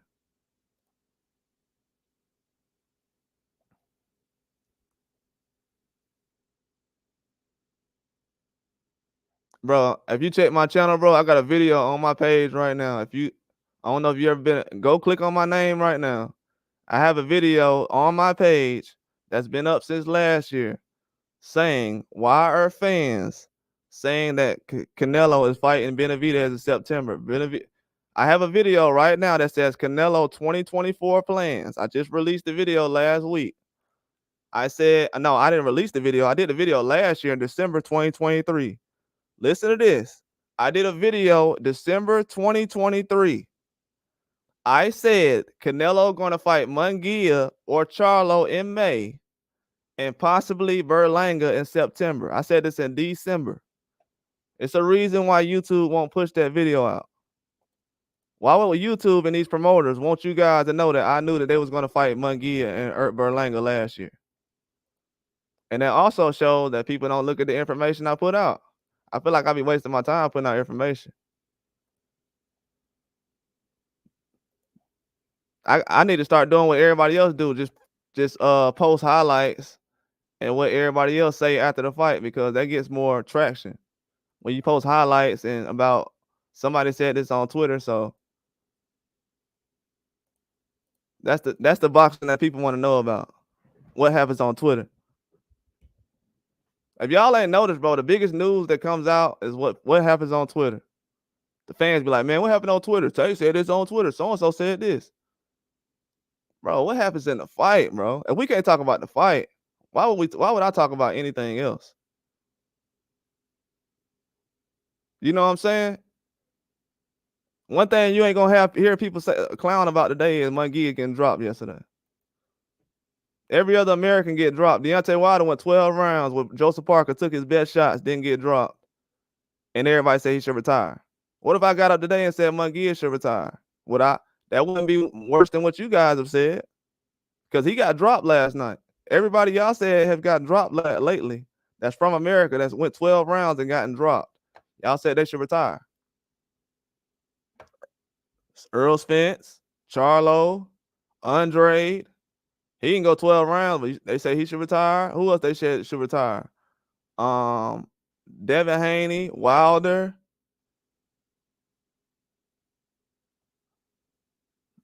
So those are guys that go 12 rounds and they should retire. What do they all have in common?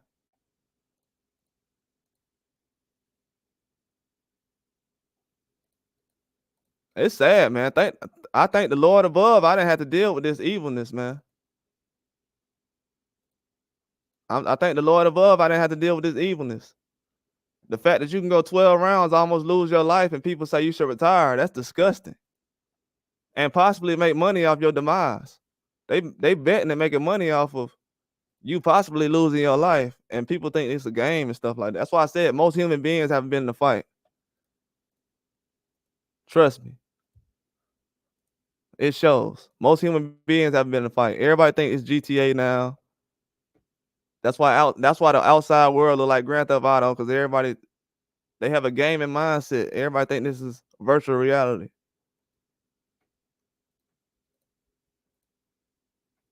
To be honest with you, most of these guys don't really wake up till they lose somebody in their family. When guys lose somebody in their family, that's when they want to wake up. Or I'm gonna be real with y'all. I'm just give y'all a word of advice. If you got a friend that you've been around all these years, and as soon as he get a baby or something like that, he turned into a whole different person, that means he was never serious about life in the first place. Like it shouldn't take nobody, and I'm not pointing any fingers, but most of these guys, they have kids, and they be like, man, I'm trying to, I got kids to take care of. Yeah, bro. So has my mama for the past 30, 40 years. Okay. What that mean? I mean, everybody got kids to take care of. Now you want to start taking life serious. I look at that like boxing. A lot of people they don't take life serious until they have no choice. Until they have no choice, most of these guys don't take life serious. And it's the same way with boxing. We've been doing drug tests all these years, but as soon as a certain guy, now they want to take it serious. That's why the sport of boxing is starting to fall to the wayside. It's becoming a joke. I'm being honest with y'all. Sport of boxing is becoming a joke. Turkey Al Sheik coming to America and having to put together the best fights. That's a joke. I mean, all the promoters that y'all been bragging about ain't worth a crap. Like I've been saying, I don't push promoters on here. All these channels over the past 10 years that these guys been watching on YouTube, that been talking about PBC this, the zone this, top rank that. Turkey Al Sheik's come in 1 year and shut all that down. You said boxing's in a good place. You just had the closest.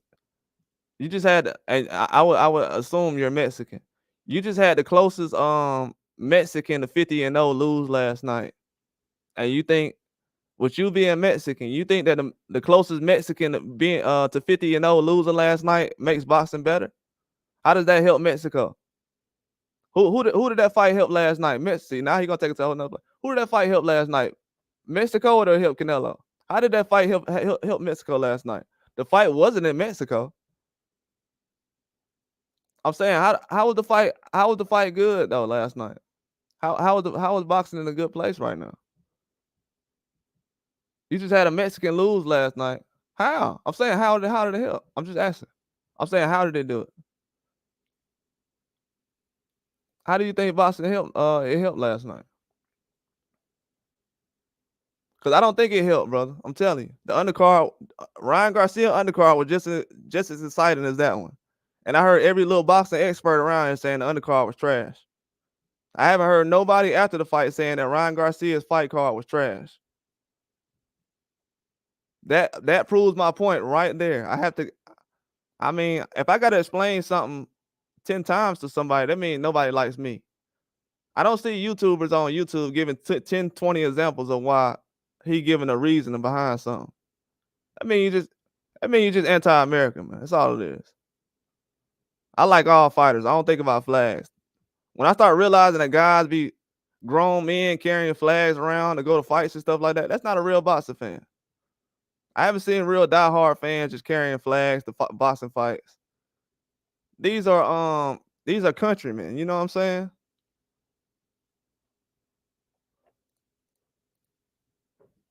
That doesn't help boxing. That fight wasn't even in Mexico last night. No, Munguia he did a good job. He did a good job. He did exactly what I thought he was. I told everybody though, John Ryder retiring after he fought Munguia was a bad sign, and Canelo breaking. I think he broke his wrist or something, or a fracture or a sprain against John Ryder. That didn't help either. Yeah, me too. Me too. I don't think it was Mexican style. I feel like Tim Tszyu and Fedor was more action, even with the blood. And like I said, bro, Canelo set himself up, bro. Like the only thing that's going on right now is the man upstairs, the Almighty. He's basically letting everything I predicted come to light. And that's better than any kind of like anybody can give me in my life. Cause that let me know one day when I be able to hang it up, I'll be able to show everybody that I really do this. That's really what I really wanted. I'm proving to myself that I really do this. That's my whole thing that I want to prove to myself. When I'm reporting on this news, I want to prove that I'm just as good as everybody else, and I know just as much as any other fan. Nah, Benavidez ain't going to 68 no more. It's done. That fight will not happen. No offense to nobody, but I'm not. I talked about that fight for 4 years now. That fight's over with. No man. And one thing I don't do, bro, I don't beg for fights on this channel. It's too many. I'm gonna tell y'all, and this no offense to anybody out here. Oh yeah, it's a perfect prediction. Perfect. It's perfect. That's because the industry. That's because I know the boxing industry, and me knowing the boxing industry, it doesn't help my channel. You know what I'm saying? It probably helps other people who get the information, but it don't help me because the fans will come over here. And I got 1,000 and some examples of why I should be preferred as information. You know what I'm saying? But I don't know, bro. Like at the end of the day, bro, it's I did one live stream on MMA and I got more respect on one live stream with MMA than I have in boxing in the past year. It's very disrespectful, bro. Like the sport of boxing has a lot of people who's very depressed. They have to get their stuff together as far as in life. And it's not really a good thing, bro. I don't want to be the person that has to block everybody, but it's just negative stuff that goes on in boxing. Like America is just becoming a negative place, bro. It really is. It has too many people from other places that want to just be on some game banging stuff. And it's not it shows, man. You know what I'm saying? At the end of the day, bro, it shows. You know what I'm saying? Yeah, I know, man. Appreciate that, PD. But yeah, it shows, man. A lot of people like even like I'm not speaking from a standpoint of boxing. It's like yeah, me too. I mean, I try to be positive, but you do understand. You know this too, PD. You can't fight evil in this world off just positivity when most of the stuff that they're doing is negative. You know what I'm saying? They actually think us calling out Ryan Garcia for failing the drug test is negative. And people wonder why I don't like going to church no more. Because every time when you call somebody out about their bad behavior, that's considered negative in this world.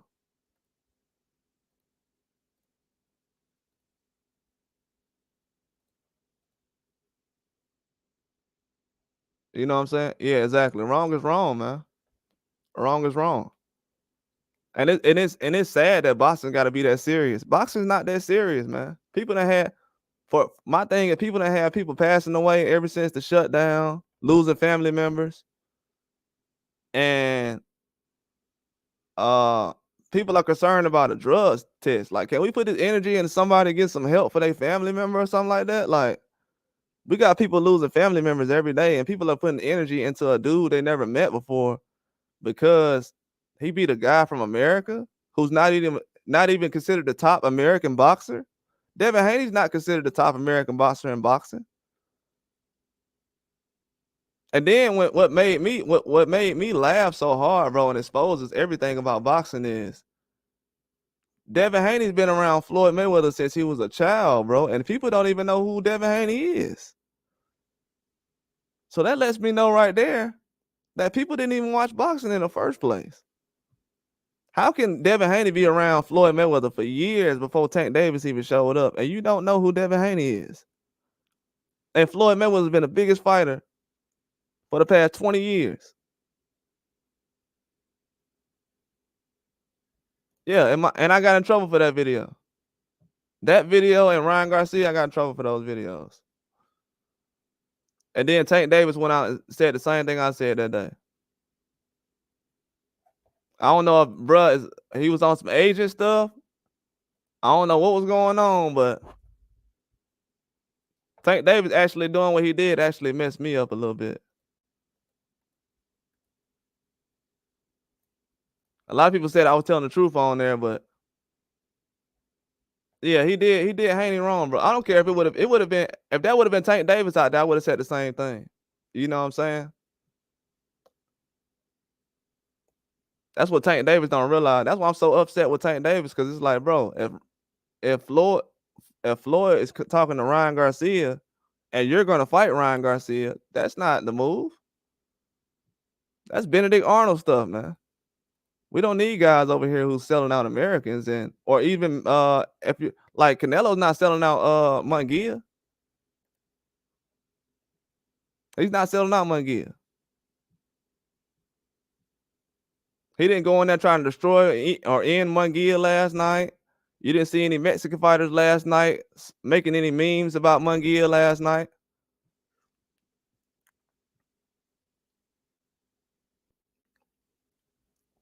You got Terrence Crawford, one of the top fighters in America. Instead of a guy like Tank Davis being backstage taking a picture with him before a fight or something like that, Tank Davis running backstage taking a picture with Canelo. In which Canelo is a big time fighter, but also, brother, you got the #1 pound for pound fighter in the world, and you talking about you gonna sleep him in 6th round, and you're considered the face of boxing. I don't think people understand the value they have when they speaking about other people. Tank Davis can make a whole fan base or the whole boxing community hate somebody just off what he says. And then I don't know, brother. I just seeing any kind of human being who got millions of dollars tweeting about a guy for 3 days straight, that ain't the move. I'm not a millionaire. I could have used the same kind of. I could have been posting just as much as Tank Davis did. It seemed like Tank Davis trying to run a YouTube channel the way he be posting tweets and stuff like that, because I don't know, he posting like he get paid from YouTube. I mean Twitter or something like that. No, Tank, bro, I don't know if people knows this, but Americans love Mexicans and Puerto Ricans. We just don't get the same treatment back. I didn't know that they want to destroy us. I thought when Canelo fought him, Floyd Mayweather, that was I thought that this. I'm gonna tell you something.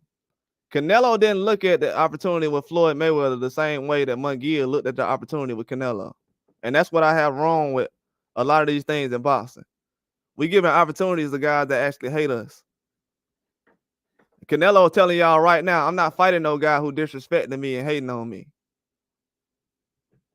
Any guy that hates me, Benavidez, he just said this week, Benavidez be talking too much. And Munguia said Canelo is like to hell with Benavidez. So we got Munguia speaking up for Canelo. And that was weeks ago, months ago. He said, oh, Canelo feel like to hell with Benavidez. If you ain't gonna respect me, he said, I got to fight because I'm respectful. Then they go around and say, oh, yeah, the fight was easy to make with Munguia because 2 Mexicans is easy to work with. They said 2 Mexicans is easy to make a fight deal with. So that's why Canelo and Munguia got made and not Benavidez and Canelo. I mean, I got all this on my page. All this news y'all gonna hear about for the next 3 or 4 weeks, I got that posted on my page already. Just type in my name and Canelo.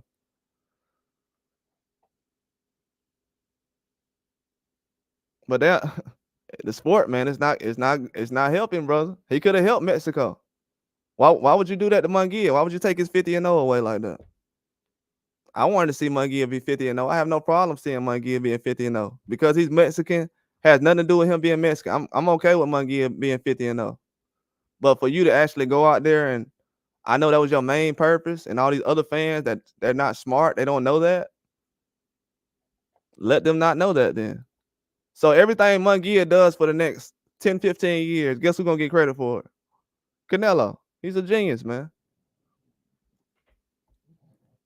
He's a genius.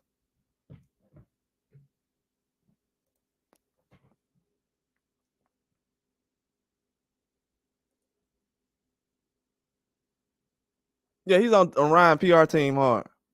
And I got no problem with Ryan. I don't know if people know this or not. That's why a lot of these fans that was on my, I don't know if y'all know it. I was actually going crazy these last couple of live streams to kind of pull all the guys out the weeds who really like be riding the fence about a lot of stuff, because I don't ride the fence about anything. I tell the truth over here. Now, if you just like Mexicans and Latinos and all that because you like them, that's cool. But as American fans, bro, we don't support every American. So that's kind of weird to me. You know what I'm saying? America, PD, am I wrong, PD? PD, do we support every American over here? I don't know if people realize that we went like 10 or 15 years without supporting any Americans in boxing. Last time I checked, Canelo and Triple G ain't American. And they had the biggest fights in America the last 10 or 15 years. So, the last 10 years. I heard that we've been supporting Canelo and Triple G pretty well in America. Yeah, Munguia is he's a pretty decent guy. He needed 2 more fights. Munguia needed 2 more fights. He needed 2 more fights. Very disappointed Canelo jumping on him like that. He needed 2 more fights. I think Munguia, what he did in the first 3 rounds, he could have did for a whole fight if he would have had 2 more fights. Freddie Roach knew already he's not gonna be able to get this down in 1 fight. He said, I can try to do it, but I can't do it. But one thing I didn't like about Munguia last night, he got away from the jab. Canelo out-jabbed him last night. And I'm very impressed by Canelo last night. That stuff y'all ain't gonna hear about other channels say. Canelo did an amazing job with the jab last night. Canelo looked like an animal with that jab last night. Very impressed. That's actually what I wanted to see him do at this age right now. So with Canelo doing that, I feel like he actually got better last night. If people don't really believe that or not, Canelo actually got better last night at the age of 33, 34, using that jab. Yeah, Canelo looked amazing last night. He looked amazing. The way he was comfortable at, because Munguia was giving him trouble early in that fight. I don't know if people know it or not. Munguia punches hard, brother. He punches hard. The way Canelo's face was looking in the first round, he was like, whoa, you know what I'm saying? Munguia starting early. That's what Canelo was looking like. He's trying to start early. So that's when Canelo gave him that pop in the inside, caught him on the chin. I'm not gonna lie though, that right hand Canelo threw last night, that was fast. He caught Munguia fast with that right hand. Was that a left to the body? Am I tripping? That was a right hand to the chin, wasn't it? I'm thinking of another fight. I'm thinking of Barrios, I think. That was a right hand to the chin. Or am I thinking about Barrios? No, Barrios had a right hand to the chin and dropped somebody. What was Canelo's punch? Was it a right hand too? Or was it a left to the body? I can't remember right now.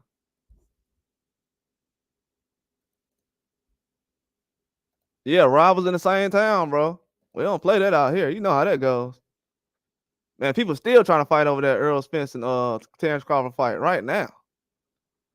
People think the Ryan Garcia and Devin Haney thing is about black and white. Nah, bro. Look at Terrence Crawford and Spence rivalry. People are still fighting about that right now. It has nothing to do with countries, colors, creed, religion. We're serious about boxing over here. And that's why you're not going to have that type of energy behind it if you don't start having that kind of feeling behind it.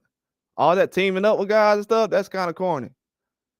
That's why Tank is kind of losing his aura right now, because he wants to beef with Americans, then he teams up with everybody else. Nah, brother, that ain't the move.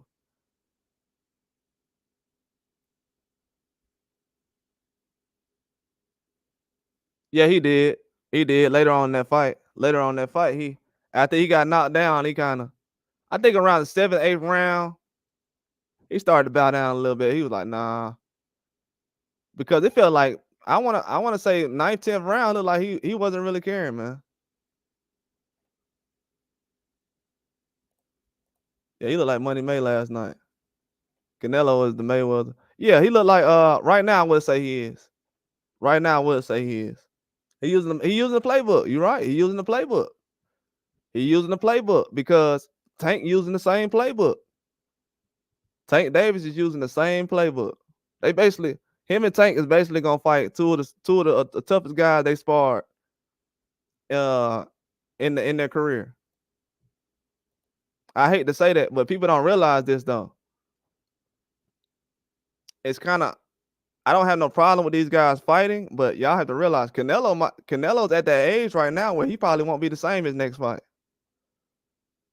That's why it was more of my mind like, hey man, you need to fight Benavidez now or last year. I was more so thinking last year, but Canelo's at that age right now where it's like, man, you need to go ahead and press the gas now because these guys are getting younger. I think he waited too long on Benavidez. He realized that too. To be honest with y'all, Canelo probably he felt like he waited too long on Benavidez. I think the Triple G fight, the Triple G3 fight, kind of messed things up for Canelo. Because as y'all can see, when he after the John Ryder fight, when he got hurt, Canelo went to Charlo, and I'm not making no excuses. I'm being real.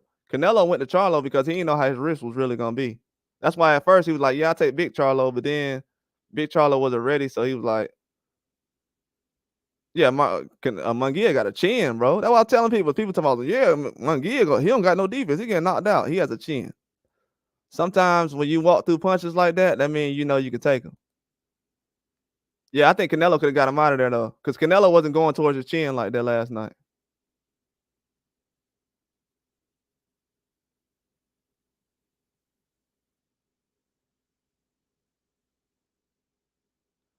I'm gonna be honest with y'all, man.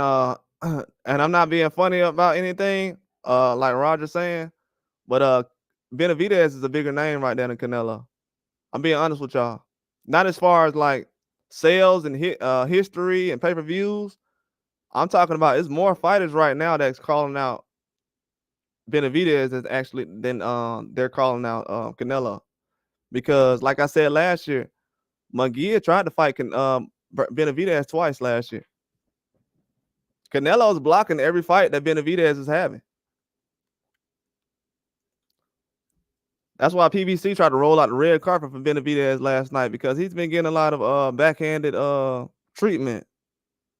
And for you to have a guy like Canelo around and you're treating him nice and he's not really PBC like me, it could backfire. So PBC trying to make sure that Benavidez is he moving up. Yeah, he moving up. It's people talking about the fight now though. He's moved up already. His next fight is at 175. He's not worried about Munguia, Canelo no more. He showed up last night, but he's not gonna fight those guys no more. That's over with. Yeah, he losing a step. I don't think he was afraid of Munguia's power last night though. Not as much as I thought he would be. He didn't really dodge too many punches. But Canelo did the fight did remind me of when Floyd fought Cotto. Even though Floyd won the fight, that was still a rough fight for Floyd. And Canelo fighting twice a year, that's not really helping him either, to be honest with you. Fighting twice a year, I feel like it's a good schedule to have and everything, but sometimes it's better to be fresh when you're actually fighting consistently. I don't think people would be mad if he fought in between with a smaller fight. Yeah, Tank doing the same thing as well. Yeah, but we don't really look at the pay-per-views like that because, like, when Lomachenko fights this weekend, the pay-per-views ain't gonna matter. When Tyson Fury fights Usyk, the pay-per-view is not gonna matter. Pay-per-views don't really matter, to be honest with you. These guys talking about Turkey Al-Sheikh got all the money. And then I'm gonna tell you another thing too. Pay-per-views don't. These guys got big pay-per-views, but they're not fighting nobody though. Like the thing in America, and this is what gets me in trouble when I reveal stuff like this. But if we having all these pay-per-view fights, I'm telling you, the information I'm gonna put out today, I'm gonna start exposing stuff. They're talking. Hey, you know what they said right now? They said that We had a promoter right now that said that Ryan Garcia, this is an American promoter, boxing promoter. He said that Inoue fight is selling better than Ryan Garcia versus Devin Haney. I repeat what I just said. We have an American boxing promoter that people support, has watched majority of his fights in America, has said that Inoue's fight is selling more than Ryan Garcia and Devin Haney. PD is from New York, so PD knows that is insane, because everybody was already disrespecting New York, like, oh, that fight's not good enough for New York. People hated the Ryan Garcia and Devin Haney fight so bad. They said that New York wasn't good enough to have a boxing match. Who are these people, and why are they still around? When are we gonna get the pitchforks?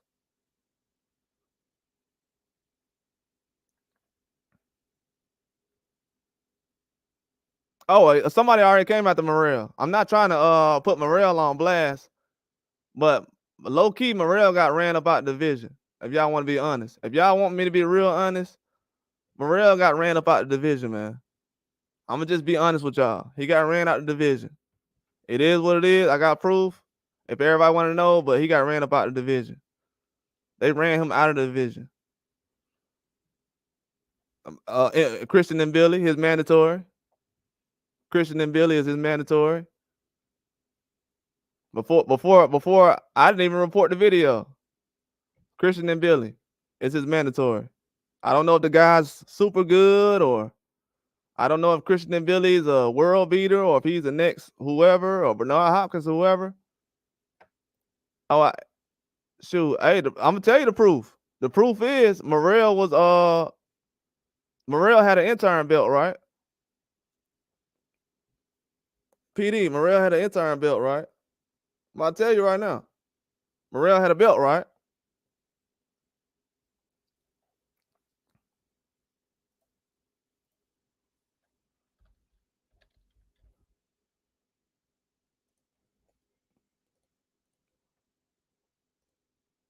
And you remember when Billy just fought okay, how do I put this together? So Billy fought the guy that Andre had beat. You remember the guy Andre beat? And Billy ended up fighting him. And if y'all don't know it, last year they tried to get Morrell. Y'all don't notice they tried to get Morrell to fight Andre last year. But that's when because Munguia was gonna fight Benavidez. So then in January, when Billy was on the Bitter BF card, that was a fight for the #1 contender for the belt that Morrell has. So when Billy won that belt, that's when he was at 68, the #1 contender. So the belt that Morrell just dropped, guess who's going to get that belt now? Guess who's going to get that belt that Morrell just dropped? Who y'all think gonna get that belt that Morrell just dropped? I don't know what Morrell chasing one guy around for. In my mind right now, if you got Munguia who just lost, why would David Morrell not fight a guy like Munguia who just took a L?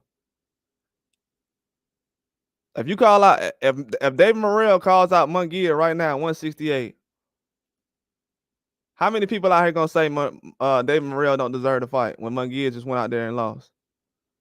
I've already thought about this months ago, man. I'm telling you, I'll be months ahead of this stuff. I already know what's going on. I be saving a lot of people. I'm telling y'all. I be saving a lot of people. I be saving a lot of people. That's why I be very disrespectful. I feel very disrespectful when these boxers come out here and be like, yeah, man, I don't feel like your boxer is good enough, or he's trash. They'll say that certain boxers are trash.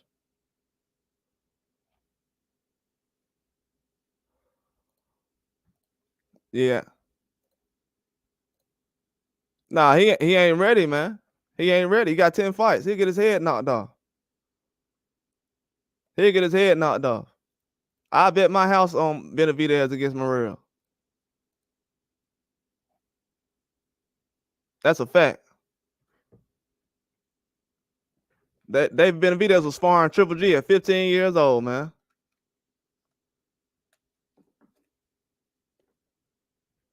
And I knew that 8 years ago, 8, 9, 10 years ago. I knew that.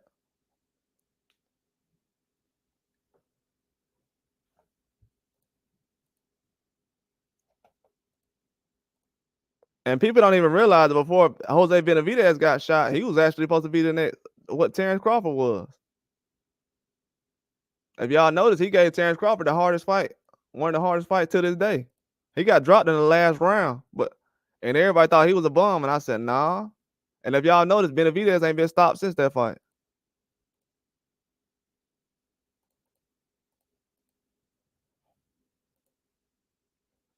That's why with Morrell, I'm kind of like, yeah, I put those videos out already though, man. I don't be putting guys on blast. I don't be putting headlines on them like, yeah, this guy's ducking. I don't do all that stuff because I know it's a business. But people talking about, that's why I said people talking about Morrell like that. Hey, y'all believe in Morrell more than his own people do, because him fighting Christian and Billy right now and beating him, they'll put him on the map. But Morrell fighting Munguia with 10 fights though, 10 or 11 fights. Morrell ain't got that many fights, man.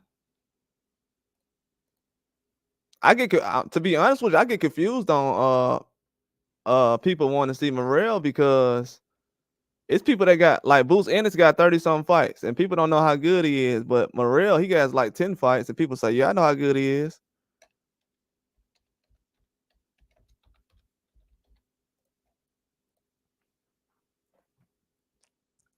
I wouldn't say he's ducking overall, but because I haven't put that out there, but I'm just telling you what the narrative that these fans put out. It said Mayweather said Crawford versus Benavidez. Yeah, Mayweather said that because he wanted Munguia to lose, so Munguia wouldn't be 50-0.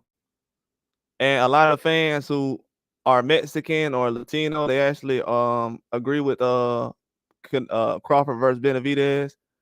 They don't know that the real reason why Crawford said that is because he wanted to take the attention off of Canelo and Munguia. So now with Crawford saying with Mayweather saying Crawford versus Benavidez, that basically takes away the two guys that everybody wanted to see Canelo fight. So like I said, hey, hit the like button, because when I say information like this, people like Floyd Mayweather, who everybody says that the industry don't like and all that stuff, people like that mess with my page. So please hit the like button, because people think he ain't protected either. He protected. He definitely protected. And that was my favorite fighter. Used to be one of my favorite fighters of all time. Well, he still is, but I don't respect him.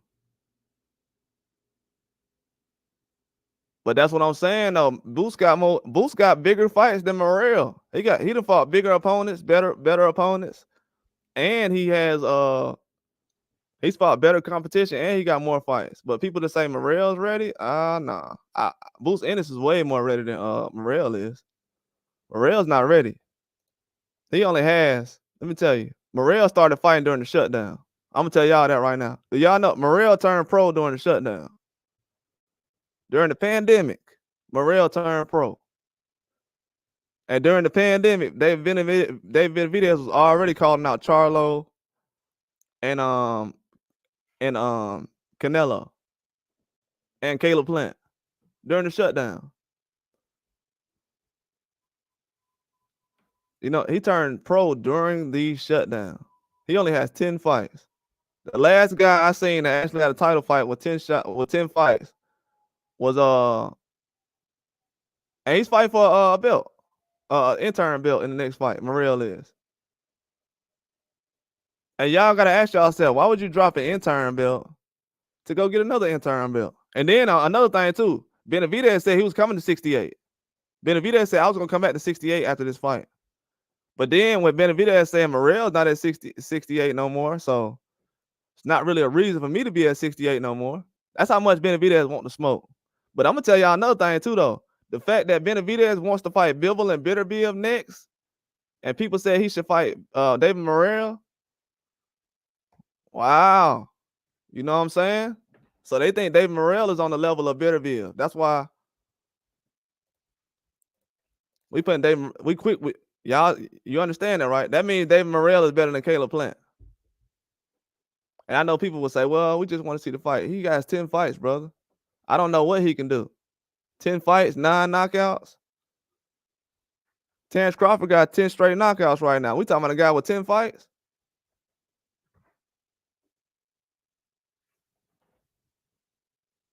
And then we don't know how good he gonna look at 75. So he moving up. We don't know how good he is at 68, and he's moving up to 75.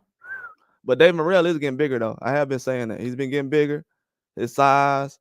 I don't want to put pressure on young guys like that because I have been doing that. But the only reason I have been doing that is because they're actually the ones who want to fight. It's only a select few older guys that want to fight.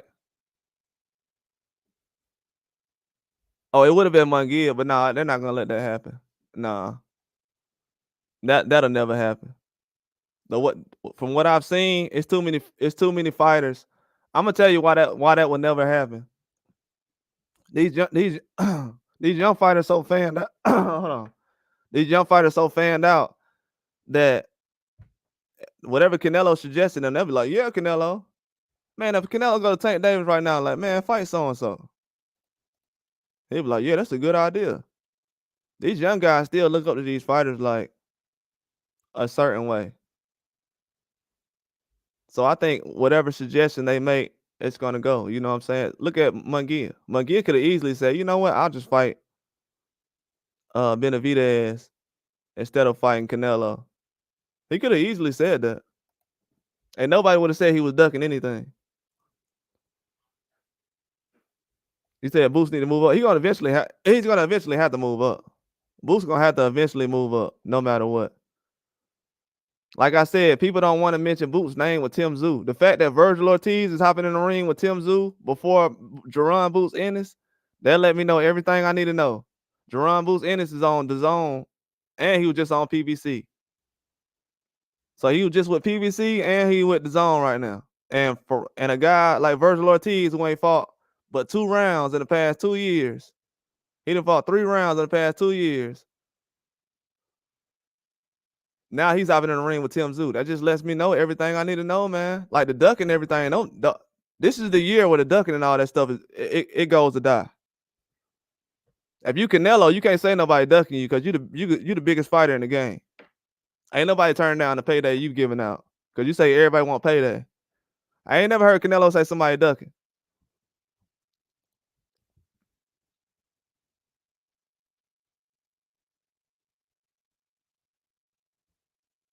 Oh, you talking about at 68? Yeah, they don't have too many guys at 68 with skills like that. I mean, Morrell's not to a point where he's not close as far as in skill. I feel like he's getting better, but with the fights I've seen him in, I think the last guy that he was in the ring with, Benavidez, would have destroyed that guy. Honestly, from the eye test, I don't think he's right. I don't think he's ready. I'm gonna tell y'all why. And I'm not always right on stuff like this, obviously, but I'm gonna give y'all the reason why I say this though.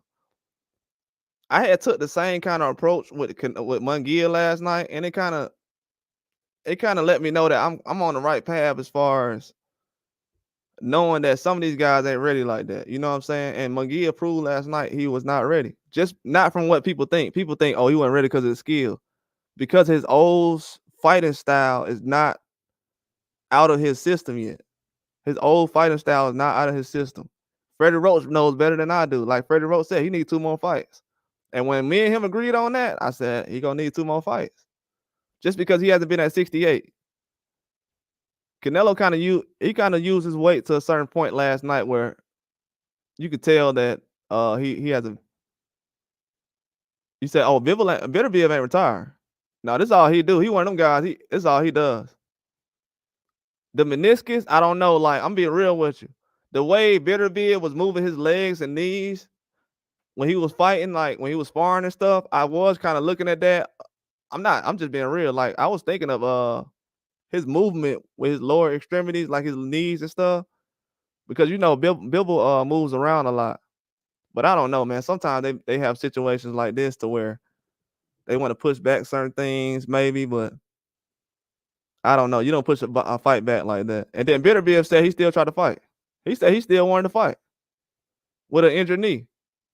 And the doctor said, no, don't do it.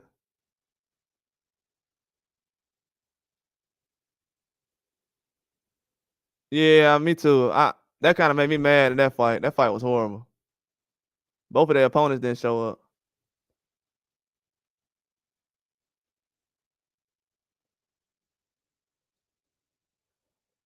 Yeah, I know.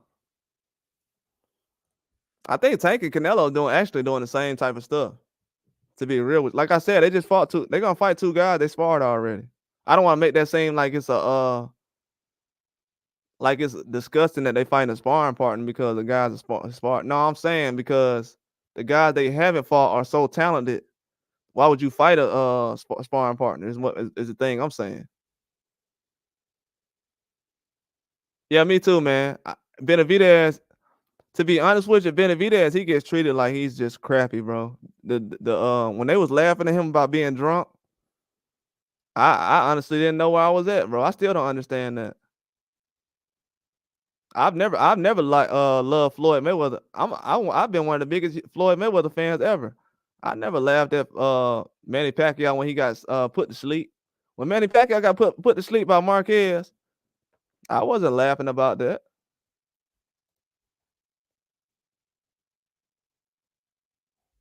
And nobody wanted to see him lose bad worse than I did, but I wasn't really laughing about Pacquiao getting put to sleep like that because I had already known, man, Pacquiao fought everybody already.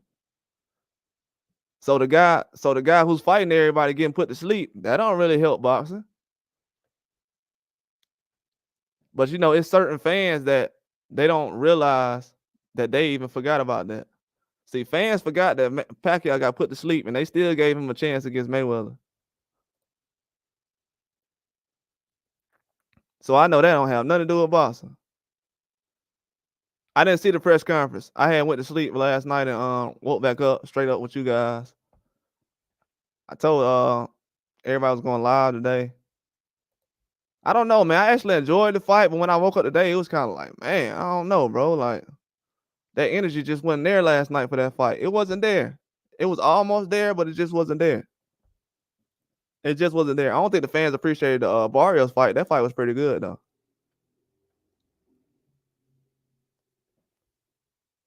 You said, yeah, but you gotta understand though, Terrence Crawford. Yeah, PD, but you gotta understand though, Terrence Crawford is a 130 pounder. Terrence Crawford is a 130 pounder. With Jerron Ennis, and I hate to do this to Jerron Ennis, but I gotta let you know something. I don't use no excuses about weight no more. In America, we never did that before about weight. Deontay Wilder, every time he fights somebody, they 40 pounds heavier than him. So that's one reason why I don't bring up weight. If a guy complaining about, look, from 147 to 154 is 5 pounds. I mean 7 pounds.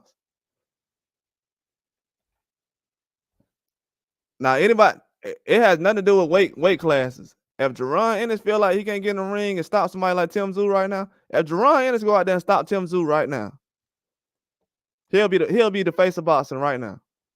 He goes out there and stop Tim Tszyu right now. He doesn't even have to fight Terrence Crawford.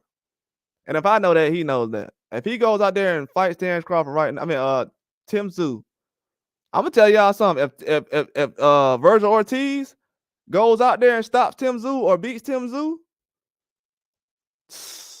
that's not gonna be good for Jerron Ennis. I'm gonna repeat that because y'all ain't thought about that. If Virgil Ortiz goes out there, any news about Edwin Del Santos? So I got some news about that. Damn, I'm gonna go ahead and say it right now. If y'all hear it, somebody else say it. They stole it from us right now. But Edwin Del Santos. So somebody got on my live channel. Let me tell the story real quick. So because this is what goes on when you're reporting boxing. I got almost 2,000 videos up on my page, but one video I had, somebody jumped on my page and said, "You're a liar. Edwin De Los Santos is not fighting Rayo like you said. You putting out fake news." Well, Rayo just said that he was training for Edwin De Los Santos for 4 weeks because I've been posting Rayo for the past couple of weeks. He's been training with Oscar Duarte and all those guys. and he said he was training for Edward De Los Santos fight June 15th. Then they called him and said, "Hey, would you rather fight for a belt against Isaac Cruz?" And Rayo said, yeah, I would because I want to be the best." So Rayo turned down. He left the De Los Santos fight in the middle of training for it, which was going to be on the Tank Davis card, and now he's going to be on the card with Pitbull on the Terrence Crawford card. And somebody said last night that Antoine Gary Russell has a rumor out that he could possibly be fighting Brandon Lee next. We're not sure about that situation, but I'm hearing somebody said Brandon Lee possibly against Antoine Gary Russell right now. I put out a video a couple of weeks ago. I mean last week, probably 2 weeks ago, that Gary Russell is possibly moving to Matchroom. So he possibly gonna be on Matchroom very soon and leave PBC.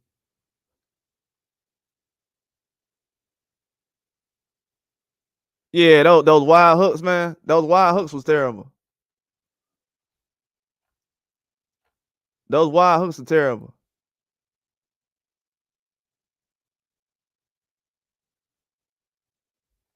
I'm trying to get to y'all last comment so I don't miss them. The dude who fought Barber coming in survive.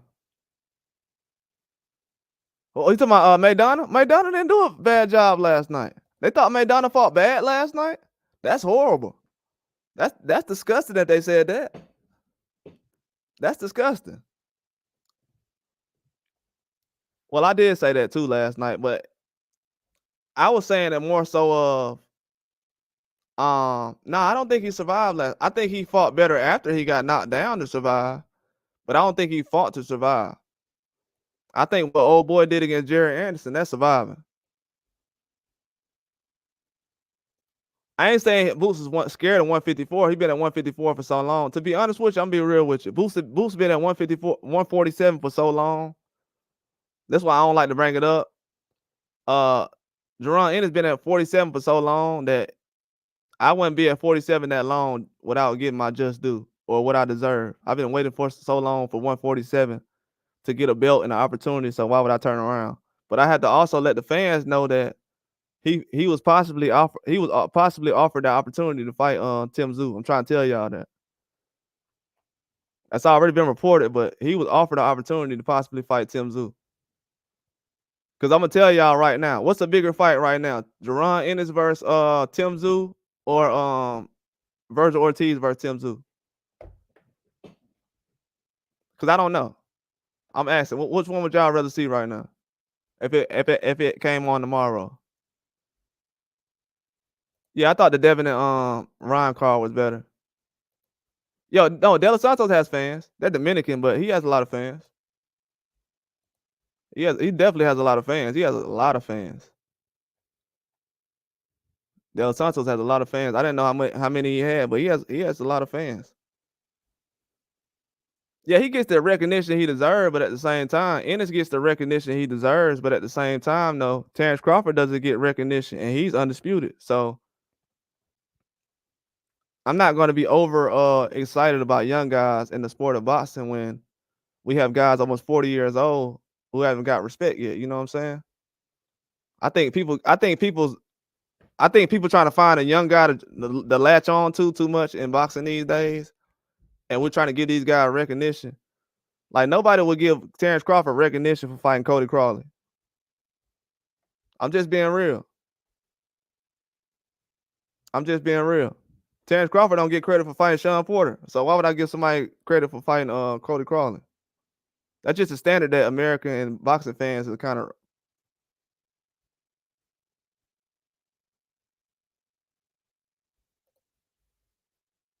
Yeah, I can't blame Rayo.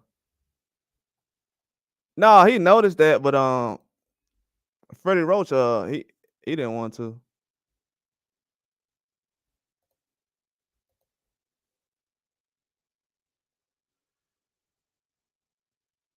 Yeah, that was crazy.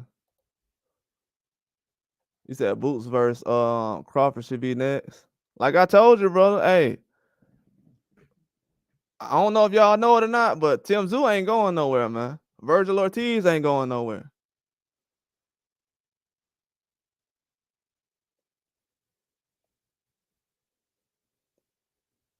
You know what I'm saying? Virgil Ortiz not going nowhere. Tim Tszyu not going nowhere. So let me ask y'all the next question. How many of y'all think that Jaron Ennis gonna beat Tim Tszyu and Virgil Ortiz? Forget about Terrence Crawford. How many people think Jaron Ennis gonna beat Tim Tszyu or and Virgil Ortiz right now? Because y'all acting like Virgil Ortiz wasn't just 147. Virgil Ortiz only got like 3 rounds at 54. People acting like he's a solid 54 right now. This dude ain't fought 10 minutes at 54 yet. So what will be a bigger fight? Does anybody have Jaron Ennis actually beating Tim Tszyu or Virgil Ortiz right now? Because Virgil Ortiz was just at 147. I'm going to. It's our first title fight here since 2003 with V-Hop. Can't wait. Oh yeah, bro, you can be a Philly fan. To be honest with you, dog, look, everybody can be from where they from. Whether it's Ennis or whoever, I don't care about that. You know what I'm saying? Because that ain't how I report my news. The truth don't come. Hey, the truth don't come from where these guys are from. I gotta be 100.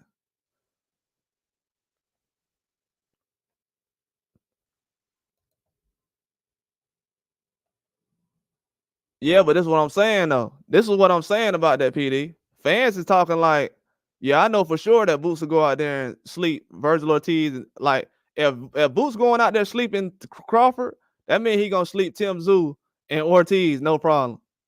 That's what I'm saying. That conversation ain't gonna go nowhere. So you think Virgil Ortiz better than? So you think Virgil Ortiz is better than Tim Tszyu right now? Jay Will, you think Virgil Ortiz better than Tim Tszyu? I don't know about that, man. I don't know. I don't know. I think that's a 50-50 fight. He beats Tim Tszyu. Do you think he could beat Virgil Ortiz though? Bro, I don't know if he could beat Virgil Ortiz Tim Tszyu right now. I'm being 1,000. That's what I'm saying. People giving Tim Tszyu all that credit after that loss. I'm gonna use that energy. I'm gonna use that energy like it's vibranium. All I do is I give people the same. I just take everybody's talking points. I put them in my back pocket. Then I pull them out later on. So now people are saying that Virgil Ortiz and Tim Tszyu is better than Crawford. So why would Boots fight Crawford when he can fight a guy like Tim Tszyu and Virgil Ortiz? He's already had the fight offered to him. Not offered like literally, but the opportunity has been available. Allegedly. I don't know everything, but the opportunity has been available. They was going to fight on the same card, man. They was going to fight on the same card.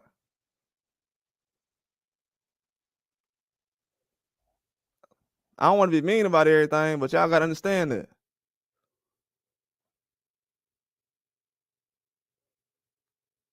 I don't want to be mean about everything, but Boots has had the opportunity to fight a couple of these guys already. People have promoters behind them. They're not going to force these young guys out there to get destroyed when they've invested hundreds of thousands of dollars, millions into these guys, and they haven't been reciprocated yet. That's why sometimes when guys end up losing a fight, people be like, that's a robbery. Like with the Barbosa situation. Barbosa just signed the Golden Boy. So why would they try to take the belt away from him when the opportunity right now? He just came up Golden Boy. So that was a business decision. That's why some guys have lower level names. Fedor is a stepping stone for Spence fight. Fedor is a stepping stone for Spence? No. No way. No way. Spence has trouble with Tim Tszyu, so I know he'll have trouble with Fedor. He's not a stepping stone, but I'll give Spence a chance to win that fight, absolutely. No, Spence ain't no stepping stone. I wouldn't say that. I mean, Fedor is not either. I wouldn't say he's a stepping stone.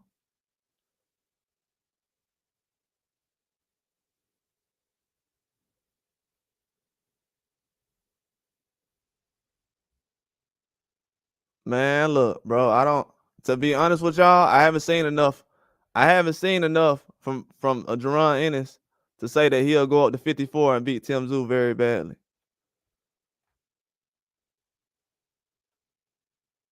You know what I'm saying, PD? It's just I ain't seen the fight from him where somebody can be like, "Hey, man, this fight right here, I haven't seen it." Like I told people, "Look, Imma tell you, Mun Munguia has Munguia has this many fights. Munguia had this many fights, and people didn't know how good he was." I don't know if he'll smoke Boots. I think it'll be a good fight. I don't know if he'll smoke him. I think you probably right on that one. Yeah, I agree with that. I think they can beat each other. I think they can beat each other. I think they can beat each other. Yeah, it's kinda confused. That's what I'm saying though, like, people don't understand. Tim Tszyu, Jaron Ennis, and Virgil Ortiz, that combination, I don't wanna sit up here and say, alright, how do I say this without sounding like man, I don't wanna say this, bro. I do not wanna say what I wanna say. No, I'm not saying Boots is weak or anything like that, because I know what's going on behind the scenes. I don't wanna make a scene like that. But the fight that Virgil Ortiz is getting right now, that was supposed to be Jaron Ennis or somebody else.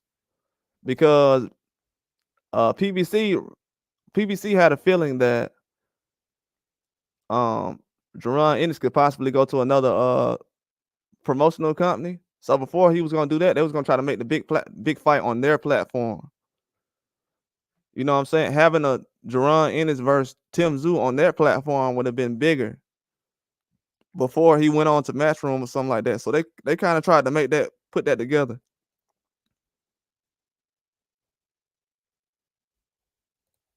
I mean, he's fighting the guy they giving to him right now, but they are considered lower level guys though. Yeah, he fighting at 54. Bud at 54 right now. He at 54 right now. What's my prediction on Wilder versus Zhang or Wilder versus if it's old Wilder? I wouldn't say old Wilder, bro. Like that's a whole nother video because um this is where I kind of have to explain to people who Joseph Parker is. I think people not knowing what kind of fighter Joseph Parker is causing a lot of trouble. Because Joseph Parker made Jilly Jong look like that. He made Deontay Wilder look like that. He made Andrew Ruiz look like that. He made Anthony Joshua look like that. People thought Anthony Joshua actually lost that fight. So I think people seeing Deontay Wilder look bad against Joseph Parker takes away from a lot of things.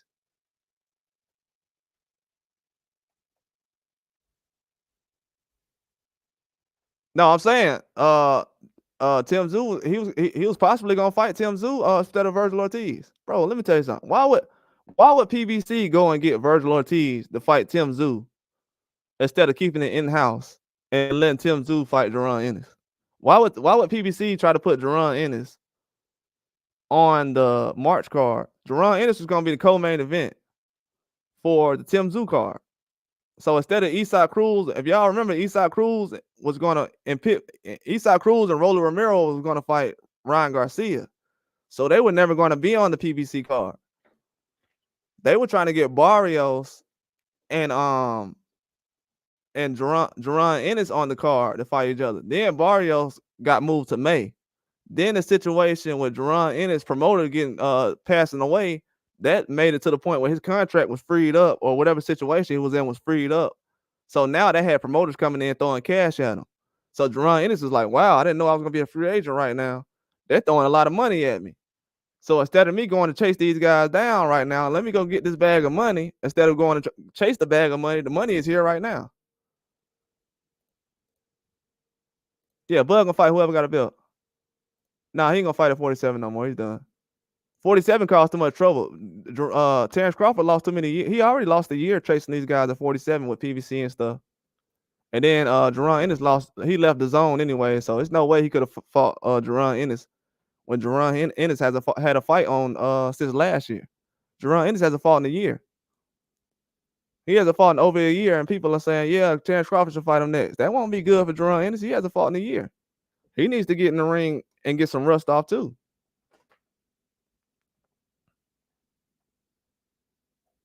No, not that he's bad. Yeah, I know that. But I don't think he's gonna be able to make it like that though. But I just think Tim Tszyu is ahead of what Ennis and all these guys are. Ennis has fought guys like Fundora. I just don't know. I feel like them not having guys like, and this is what I don't like about American boxing. Guys like, even though Ennis has that many fights, he's close to the age that Munguia is. That's I'm gonna tell y'all another thing too. And I'm unbiased, bro. You know what I'm saying? I'm unbiased. For some reason, people say Jerron Ennis got too many fights at that age not to be fighting nobody. But when Munguia was at that same age and he had this many 30-something fights, nobody said that he was too old to be having 40-something fights. I mean, too young to be having 40-something fights. You know what I'm saying? They're like, why Munguia got 40-something fights? That's what's going on. Dudes got 40-something fights. That's why I don't understand. I feel like Jerron Ennis needs to be in the ring a lot more. Him going against a guy like Tim Tszyu, who's fought four or five times in the last 12, 18 months. That's not good. Then you got Virgil. That's why I said Virgil Ortiz is a different guy, though. This is what's gonna make me a fanboy of somebody. When a guy like Virgil Ortiz has fought 2 or 3 rounds in 2 years, and he says, "Hey, I'm gonna fight Tim Tszyu." See, that's the guy who I thought Jerron Ennis was. And no disrespect to Jerron Ennis, I'm a supporter of Jerron Ennis. I'm a huge supporter of Jerron Ennis. I'm a day one of Jerron Ennis. Never disrespected him, nothing. But I thought Jerron Ennis was gonna be in a position where he'll be like, "Hey, I ain't fought in a year, but I'll fight a guy like Tim Tszyu right now." They was gonna give him a warm-up fight, possibly, or fight the top guy, Barrios, somebody else, and then go on and fight Tim Tszyu later on. Because as y'all can see, most of the guys that's on the Turkey Al-Sheikh card is from PBC. But the minute that Turkey Al-Sheikh starts messing with PBC, the minute that Turkey Al-Sheikh starts messing with PBC, then Jerron Ennis leaves and he still goes with Turkey Al-Sheikh, but it's under Matchroom. So it's kind of like, man, Tim Tszyu was right there. And a lot of people said, well, you know, and I think them not throwing Jerron Ennis in the ring with Tim Tszyu at that point. And then people will say, well, he's in a different weight class. Kell Brook did it with Triple G. Amir Khan did it with Canelo. I mean, the guys that y'all say are the greatest thing that ever happened to boxing, they made this normal. What are we talking about? Amir Khan was a 47 who went up to 54 and fought Canelo. And then Kell Brook was a 60 that went up to a 47 that went up to 60 and fought Triple G. And what those guys have in common? They already have these fights planned out already. Why do y'all think Triple G and Canelo fought 2 47-pounders at middleweight? They 160 fighting guys at 47. I didn't hear nobody saying that. Amir Khan too light, man. He ain't big enough. You know what I'm saying? Nah. And that destroyed Kell Brook's career. I like Tim a lot, old school mentality. Just never saw special in him. I don't see special in none of these guys. I ain't see special in Canelo last night. I ain't see special in Munguia last night. And then you gotta realize, I'm gonna tell y'all the truth too. And this is where Terrence Crawford be getting disrespected at.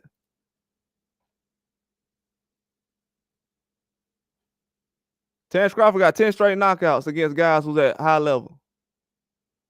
He's knocking out world champions, ex-champions, and everything. I think Terrence Crawford don't get the respect he deserves.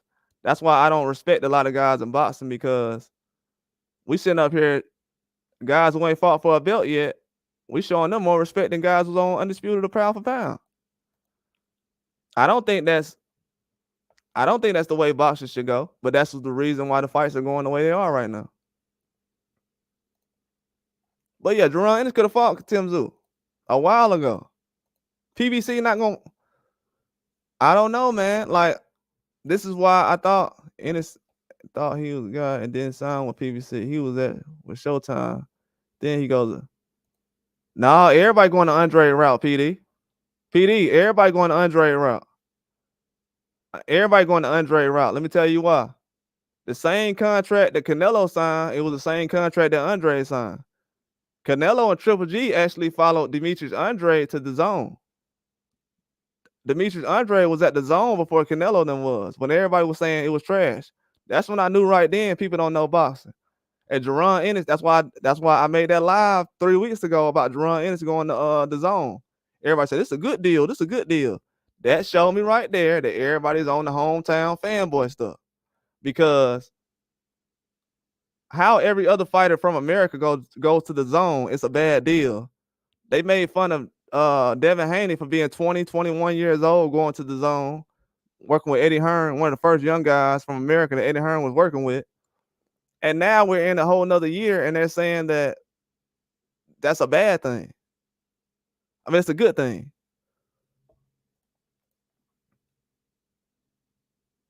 Yeah, after that, yeah. After 20 fights, it's over with. Any idea for a bitter beer replacement? I was gonna say it's a small chance it could be somebody like Anthony Yard, but I'm not sure. I think it's too close. With the fight being 3 weeks away, I don't think Anthony Yard would do that. I don't think Anthony Yard could do that. Man, that's a tough one. If I had to guess, it's gonna be somebody probably from the UK, man. If I had to guess, I'm not sure, but possibly. It's not a lot of 75s over here. It's not a lot of 75s over here, man. I don't know. Unless they elevate somebody. Now, if they elevated a Morrell right now, what everybody gonna say then? What if Bibble just said right now, I'll fight David Morrell? What everybody gonna say then? I'm telling you, dog, it'll get serious real quick. Hey, what if Bibble just say right now, hey, let me get David Morrell. He has 75.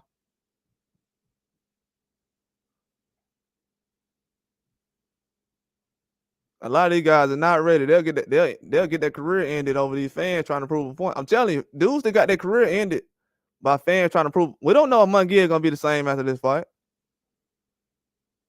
We haven't seen, and then people will say he didn't take that much damage.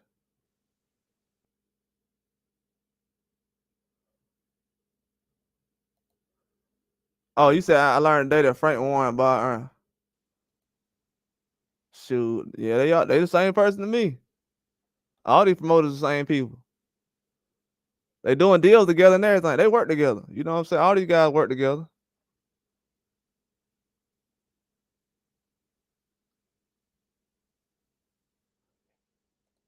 Yeah, the Crawford hates come. Nah, I wouldn't say it come from the trolls because no Americans really get the respect they deserve. You know what I'm saying? That's just the honest truth. Like I said, right now we're giving Morrell and Jerron Ennis the credit that we should be giving Terrence Crawford. We're giving Jerron Ennis the credit we should be giving guys like Tim Tszyu. If you look at Tim Tszyu's record, man, the last couple of months, the last year, I can't really throw no names in front of him. Like it's been like that before he fought Fundora. He lost to Fundora, and people are still talking about Tim Tszyu like he won the fight. That's when a guy is really in a real fight. You know what I'm saying? Because when we seen these other guys in real fights, and I'm just telling the truth, you know what I'm saying? A lot of people don't like hearing the truth, but it happens like that sometimes. It is what it is. But none of the questions I'm asking right now can be answered. You said, but Andre wasn't a Canelo name. Nobody is a Canelo name. Munguia is not a Canelo name. You know what I'm saying? Munguia is not a Canelo name. Triple G is not a Canelo name. Only thing Triple G did was have 3 fights with Canelo and made $100 million selling nothing. I'm pretty sure Demetrius Andre, if he would have fought Amir Khan at 140, Kell Brook at 160, he probably would have beat him too. You know what I'm saying? Like these guys they didn't have advantages at certain things. I'm just talking about the overall idea of the PBC deal and the zone deal. People saying signing to the zone was a bad thing. Now everybody going to the zone because of Turkey Al-Sheikh and a lot of other things too.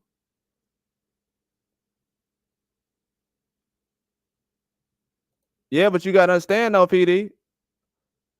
John Ryder retired. If you go look at the list of people Canelo, let me tell you something. Go look at all these guys Canelo fought. Look at all these guys Canelo fought. And look what they did after they fought Canelo. And then most people will say, well, these are old guys. Why is he fighting old guys?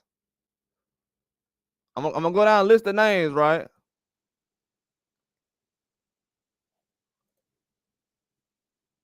Nah, Munguia admitted, bro. A lot of Mexicans don't know Munguia, bro. He has a lot of Mexican fans, but they don't know Munguia though.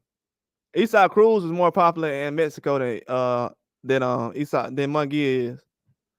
And I'm not being funny. I'm dead serious. Eastside Cruz is more popular in Mexico than than Munguia is right now. And has more followers and everything. He's more popular in Mexico than Yeah, you're a Boston fan though. Go ask any girl on the street if she knows that's Mexican. Does she know who Munguia is? She probably know now, but nah, Munguia is not a star. We trying to say that Munguia is a star? Like really like that? Munguia got a bag, period. Yeah, he got the bag, but shit, I don't care about the bag. The bag ain't gonna do nothing for me. Is it going to? I've never counted another man's money. That's the thing in boxing that we gotta understand too.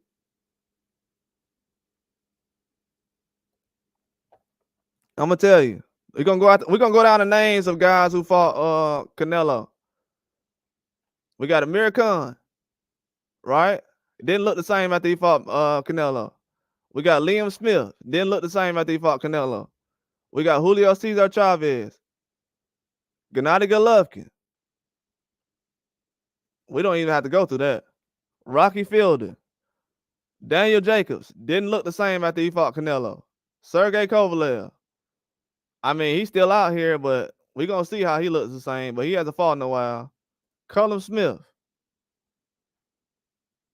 Cullen Smith has fought 3 times since 2020. Since he fought Canelo. He's fought 3 times.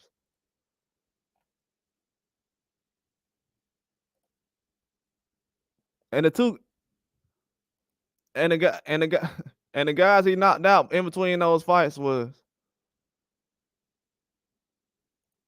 yeah, they were lower level guys before the Bitterville fight. So most of the guys Canelo is fighting are retiring or they're not doing anything after they fight him. Avni Yildirim, Billy Joe Saunders. When the last time Billy Joe Saunders fought? Joe Saunders hasn't fought since 2021, since he fought Canelo. Caleb Plant. How many times has Caleb Plant fought since then? Caleb Plant has fought twice. Once in 2022, once in 2023. And we gotta understand, Caleb Plant, no, he doesn't have 40-some fights like Munguia. Dimitri Bivol. Well, he won the fight, so we know how that's going. We got Golovkin 2022. What was his last fight? Canelo Alvarez. We got John Ryder. His last 2 fights, Canelo, Jaime Munguia.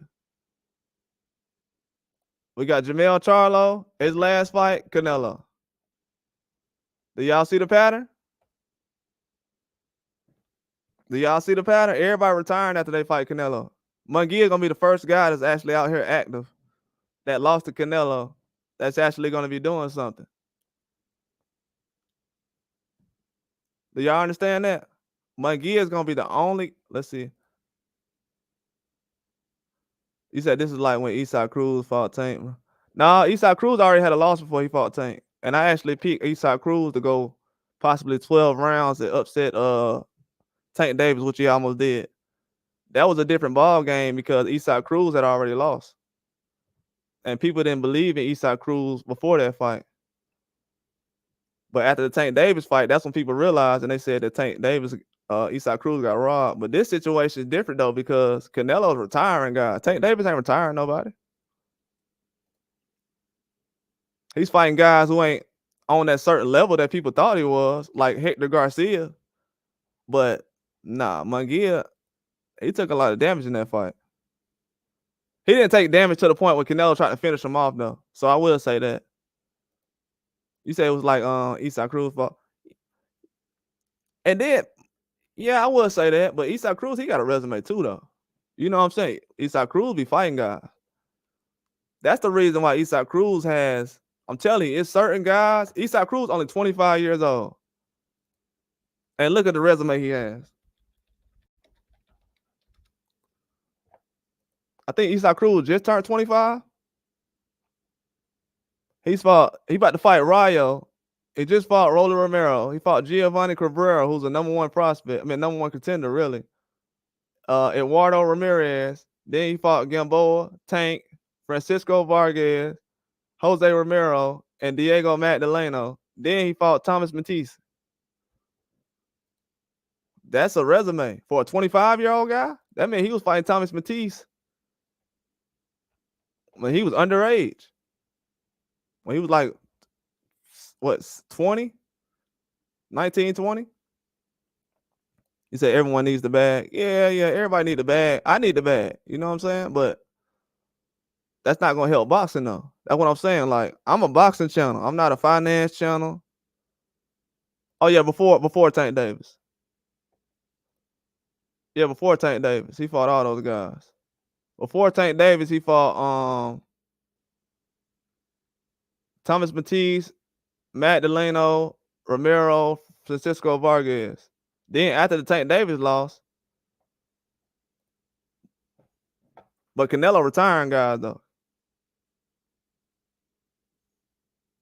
Yeah, but that's only. But PD, like I said though, starting the live though, going 12 is it only works for Mexican fighters. When Deontay Wilder goes 12, he needs to retire. Devin Haney goes 12 rounds, he's a bum.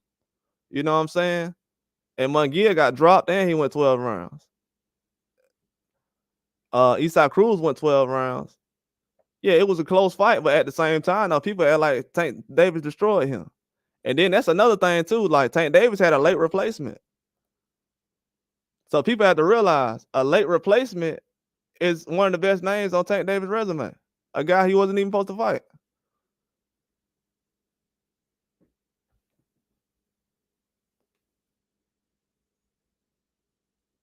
Yeah. You know what I'm saying? Isaac Cruz was a late replacement, man.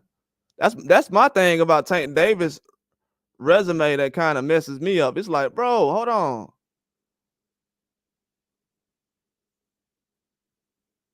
Isaac Cruz was a late replacement. That's your best. That's one of the best fights on your resume. I didn't want to see Rolly Romero. Didn't want to see Hector Garcia. Didn't want to see the Ryan Garcia fight. I'm just be honest. I didn't want to see that fight because I knew what time it was. Tank Davis at 28 years old fighting a 24-year-old Ryan Garcia. And let me tell you another thing too. PEDs or not, Ryan Garcia is still bigger than he was last year. Whether you believe he's not guilty or guilty with the PEDs, he's still bigger this year than he was last year. So that means Tank Davis was fighting an underdeveloped Ryan Garcia. Ryan Garcia didn't have a muscle on his bones really last year. His shorts was hanging up off of him. So a lot of these guys is fighting guys underage. He was only 24 years old, and he's 28. You know what I'm saying? Like, Tank Davis still fighting guys that's like 4 or 5 years younger than him. So that means he fought Isaac Cruz. Isaac Cruz was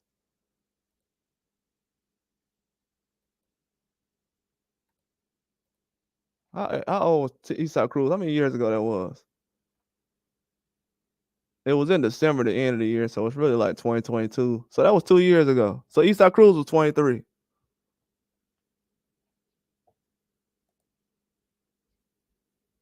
Yeah, you know what I'm saying? Like, Isaac Cruz being 23 and stuff like that. Come on, man. Yeah, but I understand what everybody's saying as far as the numbers and everything. But at the same time, bro, these young guys, they don't understand it. Like, this is what people don't understand too, PD. He said 16. And this is what people don't understand, PD. Like, Ryan Garcia, he still has a chance to come out here and be doing stuff. He said a lot about his age.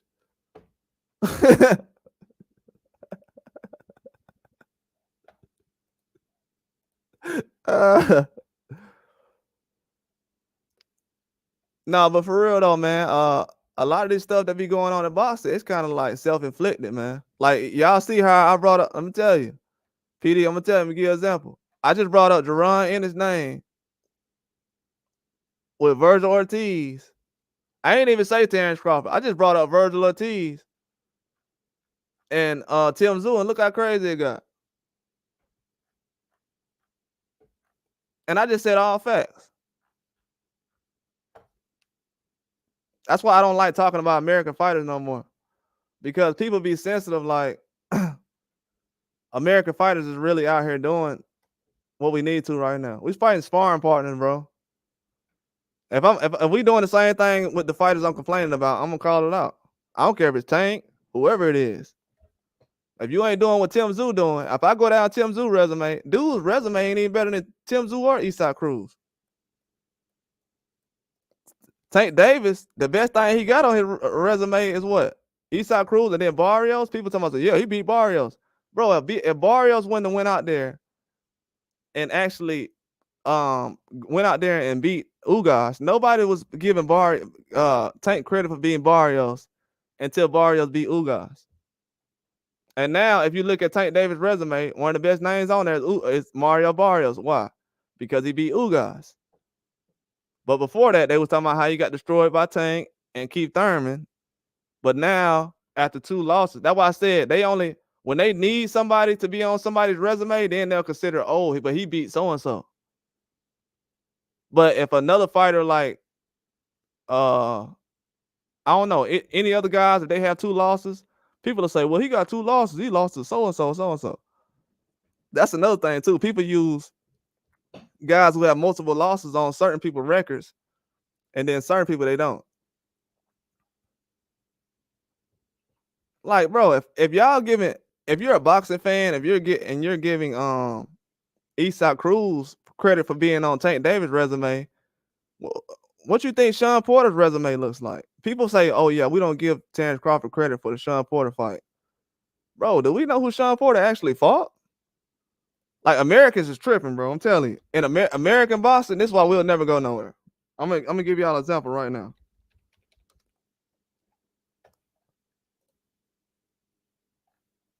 Sean Porter has fought Terrence Crawford, Formella, Spence, Ugas, Danny Garcia, Adrian Granados, Berto, Keith Thurman, Adrian Bronner, Kell Brook, Paulie Malignaggi, Devin Alexander. And people will sit up here and be like, yeah, man, Eastside Cruz resume ain't nothing like that, brother. I'm gonna be real with you. I don't care how many Tank Davises he have on there. He need to be fighting the Tank Davis every week. And then people in America, they'll disrespect Sean Porter resume like it's nothing. But then they want to give Porter fought everybody, Lanky. Everybody. Yeah, the Devin hate is crazy. I ain't never seen nothing like that. I said last year though, PD, I'm gonna be real. I said it's like November. I don't know what made me say it, but I think I'm gonna tell you why I said it though. Every video, what's up to Click King Lanky too? Every video I did last year, people always said, bro, Haney lost to Loma. And I'm like, bro, I'm not even talking about Devin Haney. I'm telling y'all, Devin Haney is the most talked about fighter in the world. It's not even close. They literally on every video I've done, they'll put up Haney lost to Loma. Haney lost to Loma. And my thing was, I said, okay, when Loma Chico fight come up, it better be a pay-per-view. Because if y'all ain't noticed, his last fight with Haney was pay-per-view, right? So this fight right here better be pay-per-view. I said, this better be a pay-per-view fight.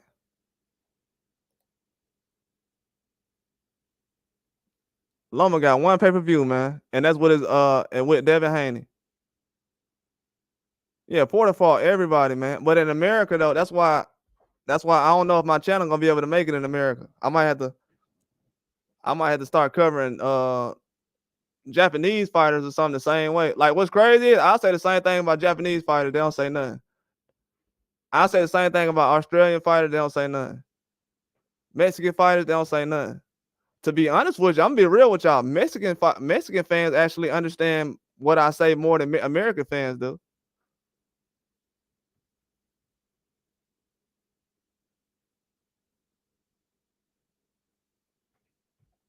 And that's kind of why I give them Mexican fans. They can actually go at fans. Now I notice, bro, Mexican fans can actually go at American fighters or American fans because they know more about your fighter than you do.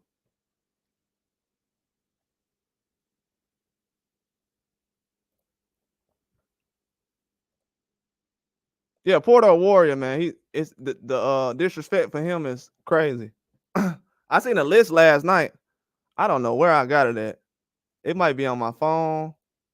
I seen a picture last night of Tank Davis. He was on the list with Adrian Bronner as the only yeah, but I mean the undefeated resume, it ain't gonna be there, but at the same time, shout out to Bill too, man. The undefeated resume ain't gonna be the undefeated resume ain't gonna be there. I don't know. I mean, Keyshawn Davis got a no contest for the weed, so I'm trying to figure out. So is weed like that's my thing too? These same fans taking up for Ryan Garcia, they was making fun of Keyshawn Davis for failing a weed test. That's his claim to fame. Y'all know that, right? All these fans that don't know nothing about boxing, they know that Keyshawn Davis failed a drug test for weed, and they think that he should be out of boxing because of that. The same Ryan Garcia fans.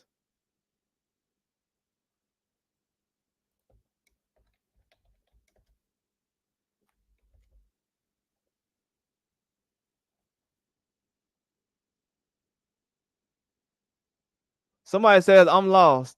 Keyshawn Davis gets suspended for weed, but Oscar Valdez still gets the fight and he pops for PEDs. Sound like somebody was saying that last year. How many? Oh, this is a great thing I can look at.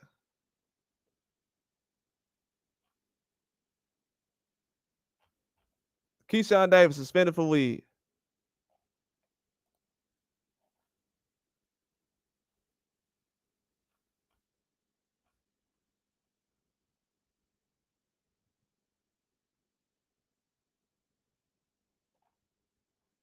See what I'm saying? Dude got suspended for weed, and everybody on here, yeah, man. Suspended for weed. That's crazy. And Ryan Garcia was smoking blunts all the way till the fight started. Exactly. Exactly. That's why I say a lot of this stuff is anti.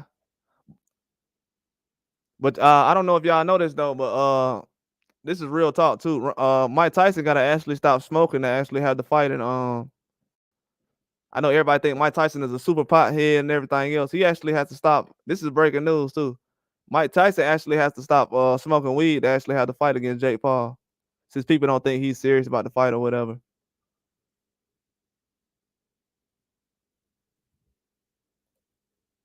That's crazy to me.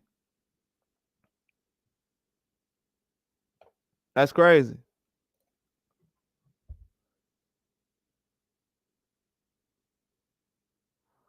Yeah, I mean, at the end of the day, the results of that test, that Ryan has, he got a lot more issues going on as far as with him, because I feel like even with the no contest and everything, I mean, at the end of the day, listen, and this real talk, Bill. If the loss is still up there, right? Guess what they gonna have to say every time they mention the loss with Devin Haney when he about to fight? Oh, Devin Haney, shoot, I mean, look, Ryan Garcia got all these millions of followers, everything else. Everybody say it's about the bag and money and followers and all that. It's all right to be tied to the hip of the so-called face of boxing. I'm gonna tell you another thing too. Hey, another thing too, Bill. Ryan Garcia, uh, Ryan Garcia being called the face of boxing over Tank Davis because he beat Devin Haney. I don't want nobody else to talk to me about nothing about no face of boxing. Those days are over with. I'm telling you, people better come with their receipts. I'm gonna find out if you like somebody. See, all my favorite fighters, I like them, but I still call it like it is, though. I like my brother, but you think, hey, just cause my brother is my brother, you think I'm gonna let him just mess me over or run game on me? Nah, we ain't finna do that.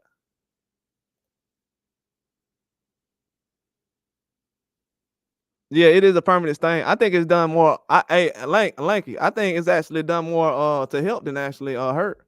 Because with Ryan Garcia making a fuss about all this drug test stuff now in the future, nobody has no reason not to know how this drug test and stuff work. You know, it always takes a big name or a big time guy like Devin Haney to change the way sports is actually being ran. That's why everybody trying to run to Saudi Arabia now and get a quick bag because they know they've been getting over here in America, trying to build their name up. You got everybody popping up with PEDs. Nobody want to ask the promoters.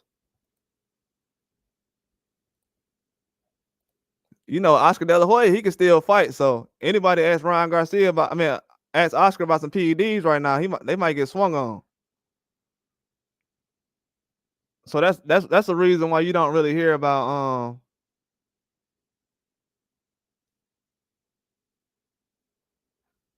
yeah, I don't know, man. It's just Devin Haney's situation. I think he's good though, bro, to be honest. Ryan Garcia is gonna have the trouble because now the more he talks, everybody's gonna say now. Because I'm gonna tell you, if Ryan Garcia would have just put out a statement and stayed quiet for the last two weeks, it wouldn't have been that bad for him over the weekend about the drug test stuff. But I had said last week, I was like, man, Ryan Garcia is still talking.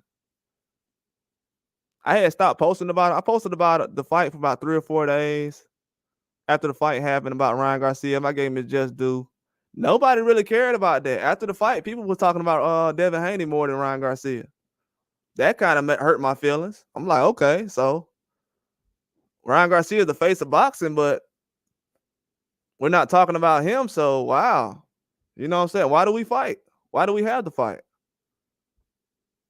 They didn't start talking about Ryan Garcia until he actually failed a drug test. Now you're hearing people mention. Now nobody's talking about Bill Haney. Anybody heard anybody mention Bill Haney? Bill Haney. Anybody called you and anybody asked for any? I saw Vlad TV did an interview, but anybody asked you about this drug test the way they was asking you about Floyd or Devin? I just feel like the new fans that Ryan Garcia has that's not boxing fans, they kind of throwing his name in the mud more than anything. And if he doesn't, if that doesn't get cleaned up soon, he's gonna be done. Telling you, these little Instagram followers and TikTok people, they're gonna run his name in the ground, trying to explain a drug test and stuff like that.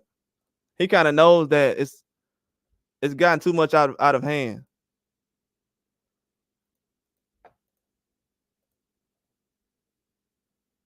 But drug testing boxing is it's not good right now. It's holding a lot of stuff back.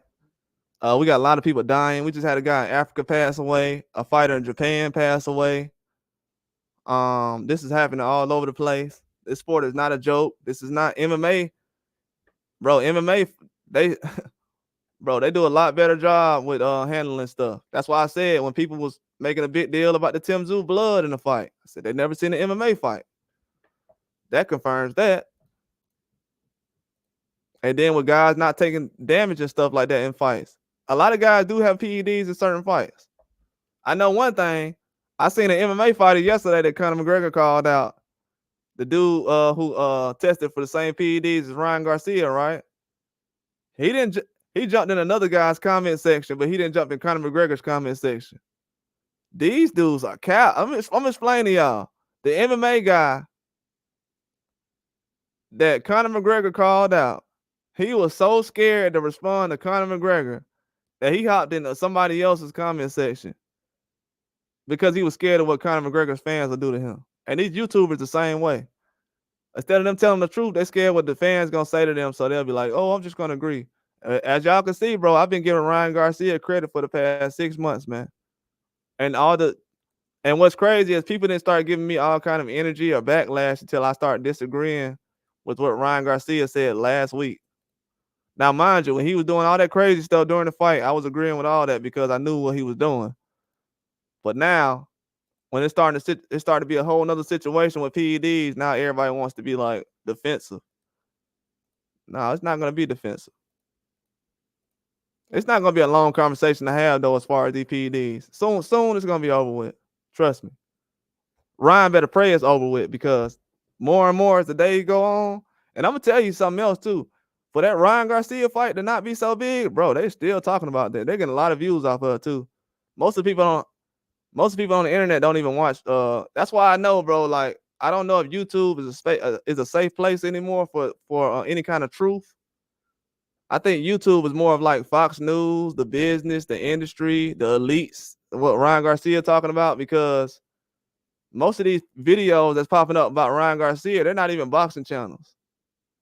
And they're defending all this stuff. It's like, bro, what's going on, man? I'm not a private investigator, so why would I hop on the internet and try to defend somebody who did a crime or something like that? Like, we're defending guys who did crimes, and we think that's normal. That's why guys like Anyway can actually come in the sport, and he doesn't have to do all this stuff that everybody else doing. He doesn't have to tweet, say this guy's garbage, none of that stuff. And I see people still posting up videos about the 140-pound division, like who should people want to see fight. Man, look, Ryan Garcia beat Devin Haney last week, right? And guess what everybody said? This let me know that boxing really has limited education in it. Ryan Garcia beat Devin Haney last week. You know what everybody said? I want to see Ryan Garcia rematch Tank. So first of all, you want to see this man, out of all the boxers that's in the world right now, he in the most heavy division ever. They're not even in the same weight class. So you want to see him fight a guy at 135, and he's in the most heavy weight class at 140. They got the most talent right now. And you want him to fight a 35 guy that he lost to last year and he quit? That's the most disappointing thing to me is America accepts certain guys who quit. You got to have a certain amount of followers to be able to quit in boxing. I thought the follower thing was just rap. Now boxing is becoming like rap music. Now you got to be cool. You got to be do all that. You can't just win. You got to do the extra stuff now. You got to do the Hulk Hogan. You got to do the Ric Flair woos and all that stuff. It's not, bro, I'm telling you. At the end of the day in boxing, you just got to come in the door and say, hey, man, I like so-and-so. Yeah, they swept it quickly under the rug. I put it on the community page, and everybody's talking about, I'll never forget when Devin Haney lost, no matter what the win is. How you not going to forget that Devin Haney lost? But you forgot how Tyson Fury got put down on his back by an MMA guy. You ain't going to forget that, but you forgot that Lomachenko got beat by a 23-year-old Teofimo. But you forgot that Anthony Joshua got walked down by Usyk, a cruiserweight, twice. And they still saying Anthony Joshua the face of boxing. So how does Anthony Joshua get walked down twice by Usyk? And we got people on the internet that still saying he the face of boxing. I can't compete with these guys. They got too much industry money behind them.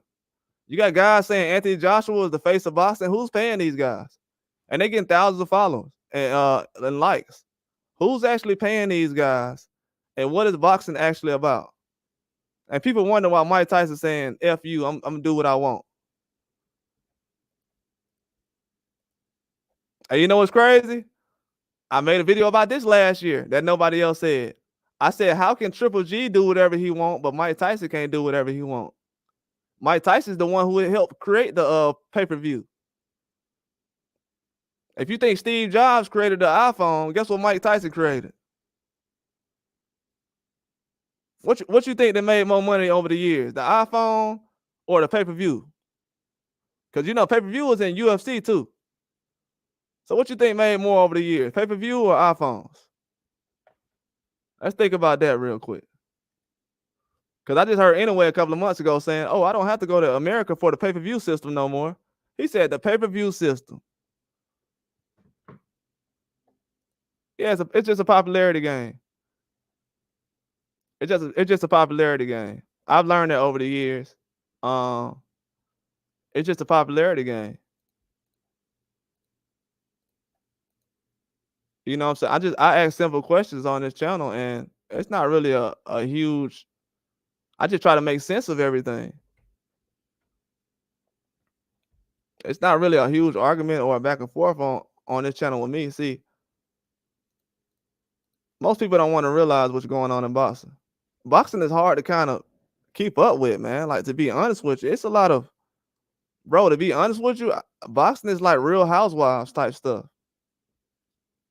I'm gonna be honest with you. I would like, if you're a boxing channel, you're better off like covering like female stuff on YouTube because it's kind of like the same behavior. So if your girlfriend or wife watches Real Housewives, or you're better off making a YouTube channel based off that than doing boxing. Because the girls will actually know what you're talking about when you're talking about Real Housewives. When you're talking about boxing, they're not gonna know what you're talking about. And then I'm gonna tell you another thing too. Boxing has a lot of LGBT guys in it. No disrespect. I ain't talking about that. I'm talking about as far as the respect they have. The respect. The respect because, and I ain't talking about just I ain't talking about relationships. I'm talking about the behavior. Because we don't hold the women to the same standards as this. Like the way the men are doing as far as in boxing, it's weird now. It's super weird. We got girls around here arguing with each other, and they're promoting fights better than these men are. That's really the example I'm trying to get to. We have women that's covering boxing better than men right now. We have women that's fighting in boxing. They're doing a better job promoting the fights. Clarissa Shields has actually did a better job online going back and forth with Tank Davis than the other guys have. If y'all haven't noticed that, Tank Davis do low blows all day. So people like Clarissa Shields, they do a better job of doing things like that against guys like that. And it just shows, bro. Like these girls, like, man, I can do the same thing y'all doing. I can do the same type of stuff y'all doing, man.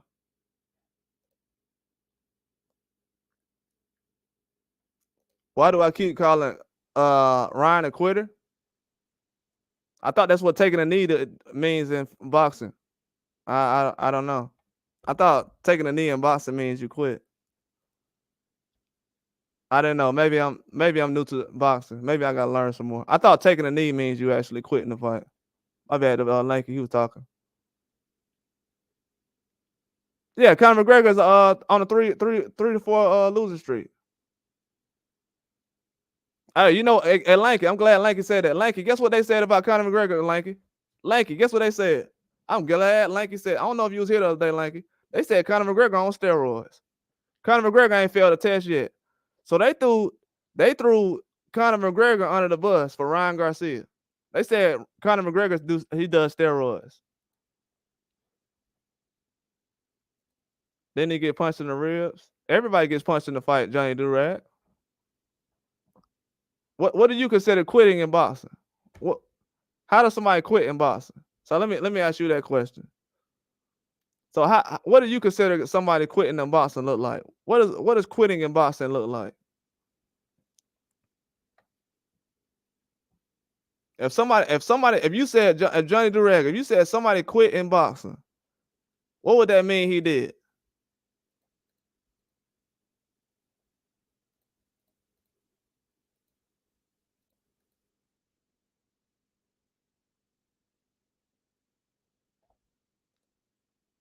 Oh no, they think he was completely drained and got punched in the rib. I'm glad you said that, Johnny Durag. Johnny Durag, why is the only person that you say?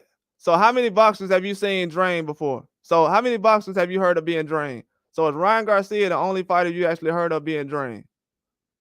Why is Ryan Garcia the only person getting a reason of being drained?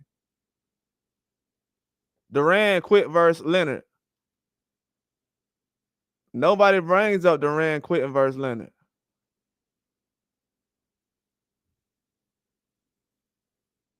Last time I checked, you can't that's what I'm saying, bro.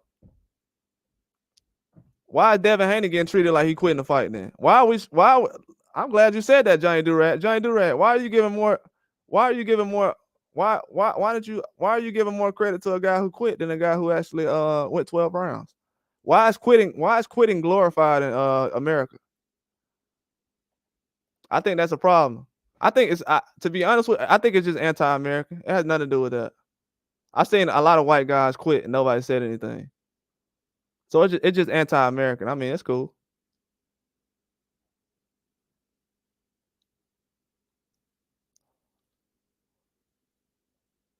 Every dog has his day. No, I'm saying people say with Devin Haney going 12 rounds against Ryan Garcia or Deontay Wilder going 12 rounds, they say that he should retire. Yeah, he fought like a warrior, kept fighting back until fought on the front foot, walked him down like a G. I seen Earl Spence get flatlined by Terrence Crawford, and I wanted Earl Spence to lose. Guess what I got on YouTube and said like a man. Earl Spence walked that man down like a man. Earl Spence walked him down like a man. That's what I said, because we seen Triple G get in the ring with Canelo 3 times. And that's a whole nother thing y'all gonna bring up. Y'all gonna make me end up destroying Triple G again, because I seen Triple G get in the ring with Canelo 3 times and he ain't did what Munguia did. And I ain't hear nobody talking about it was a robbery. It was a robbery. It was a robbery. I ain't see nobody do what Munguia was doing. I ain't see Canelo Triple G getting no shots off like Munguia was doing last night. I told y'all, man, y'all better quit bragging about these guys over the last 10 years. Munguia fought harder in 1 fight than Triple G did in 3 fights, and he made $100 million. This dude made $100 million and ain't fight good because Ryan got drained to 168 and had a rehab. Why do we know everything about what happened to Ryan Garcia and the rest of these black guys that's in boxing? We don't have no reason why. Why is Deontay Wilder not getting an excuse for fighting 40 pounds less than Tyson Fury? 40, 50 pounds less than Tyson Fury. Sometimes 60, 70 pounds less than Tyson Fury. Why does Deontay Wilder not get credit for fighting guys who's almost 100 pounds more than him? Why does he not get credit for that? Johnny Durad. Can I ask you that question, Johnny Durad? Why does Deontay Wilder not get credit for fighting guys almost 100 pounds more than him? Why is that not an excuse every time he fights?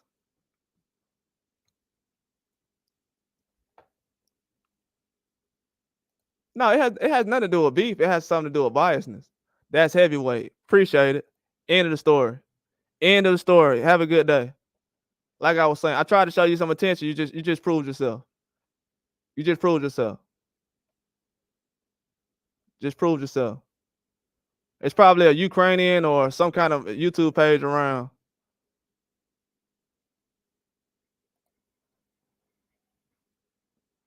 Yeah, but Parker does. But according to American boxing fans, Parker doesn't have skinny legs and can't box. So why are we fighting guys that y'all said it with skinny legs and can't box over 100 pounds? That's what I'm saying, man. The biasness, bro. Like at the end of the day, bro, you're gonna have to tell me the truth when you come up in here. That's what you realize. This is a live of truth. I ain't never kicked nobody out of here for telling the truth. Anybody tell you that? Lanky, anybody. I ain't never. But dude, but what you're doing right now is trolling. That's what I consider trolling. And you'll never have a real boxing conversation with anybody like that. Just gonna be real with you. And we don't have excuses for. I'm not finna have an excuse for Ryan Garcia. Ryan Garcia ain't did enough for boxing for me to have an excuse. Ryan Garcia ain't put no fighters on the map. Tank Davis was already on the map before he fought Ryan Garcia. He did more for Ryan Garcia than Ryan Garcia did for Tank. So we giving excuses for a guy who ain't really did enough for boxing. All he did was get a fat check and smoke blunts. And talk about some conspiracy stuff that got everybody else YouTube shut down but his. That's one thing. Everything Ryan Garcia been talking about, he get everybody else YouTube shut down but ours. Let you go on your YouTube and talk about all the stuff Ryan Garcia was talking about with the elites and see how long your YouTube page be up. Since you making all excuses for little buddy. Let your YouTube page, since you so American and pro-Trump and pro-Ryan, let you go up on your YouTube channel and say the same stuff Ryan and Trump and everybody else say on their page and see how long your page be around. And you'll find out how protected this guy is. I want you to do that. Since you like Ryan so much, why don't you go out there and advocate for the same stuff he's advocating for? Forget the drug test and all that. Why don't you go online and advocate for the same stuff Ryan Garcia is advocating for? because most of the fans he got was through social media. That's my whole thing. Yeah, but that's not the point I'm talking about. It had nothing to do with rehydration clauses. It had nothing to do with rehydration clauses. I'm telling you that I'm done protecting the guy who was affecting my bottom line. Ryan Garcia is hurting my my work that I put in. I put in a lot of work to defend this guy, and I didn't have a Johnny Do-Rag in my comments. I had people laughing at Ryan Garcia when I was posting about him. You know what I'm saying? Boxing it's a terrible sport. It's not gonna be around long. Boxing definitely not gonna be around long. Without Turkey Al-Sheikh, let me tell you something. Y'all got Turkey Al-Sheikh coming into the picture, right? And guess what? You got a 30-something-year-old, 36, 37-year-old Terrence Crawford finna fight Madrimov, who got 10 or 11 fights. And that's gonna be a tough fight for him. I'm just letting you know though. These guys out here ain't been fighting like that. Now I ain't talking about Terrence Crawford, I'm talking about these other guys that we trying to name about. Ryan Garcia's, all of them. They not fighting like that. He fighting now. But look what's going on. Ryan Garcia had 2 big fights and now he can't make it back to the ring. Exactly. Proving my point. That proves my point. That proves my point. All your favorite fighters are considered white and American. I mean, white, Mexican, and all that stuff. Because most of the guys will be failing the drug test. Yeah, I know this already. And what? The fact that I actually know what you already got in your arsenal as far as the way you think already, that's not a good thing, brother. Change the way you are. Change the way you are. If I know you already, the girl you possibly, or whoever you want to be with, they possibly know who you are already as well. Don't be obvious like that, bro. A lot of you boxing fans, bro, y'all obvious. That's why I call them out like that. Y'all be the same ones that be like, man, these rappers and all these people, they be killing each other and all that violent stuff and da. Man, y'all got the same mindset, if not worse. Everything is anti-American.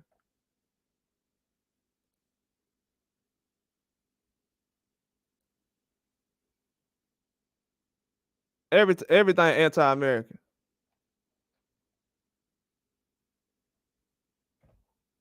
Yeah, man, we gotta do some spring cleaning around here though. We gotta get new fighters. We gotta get new people in the building. Because I definitely feel like the boxing, it just maxed itself out, bro, to be honest with you. It used to be cool, but now it's like it got too many narratives behind the agendas. People celebrating over a Munguia fight, guys fighting sparring partners. We talking about Canelo gonna fight Berlanga. I mean, this is what boxing at right now.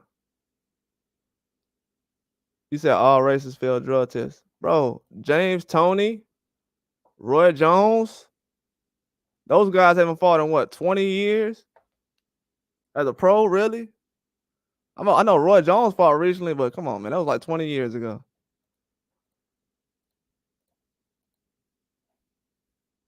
You know all this stuff about the guys who failed drug tests, man. Come on, bro. Like, man, come on.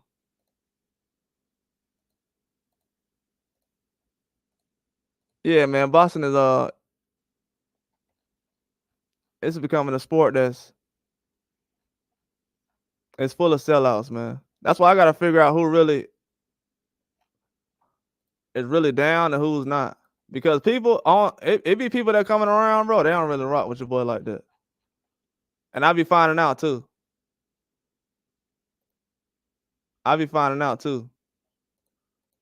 Yeah, but I got other things to do, man.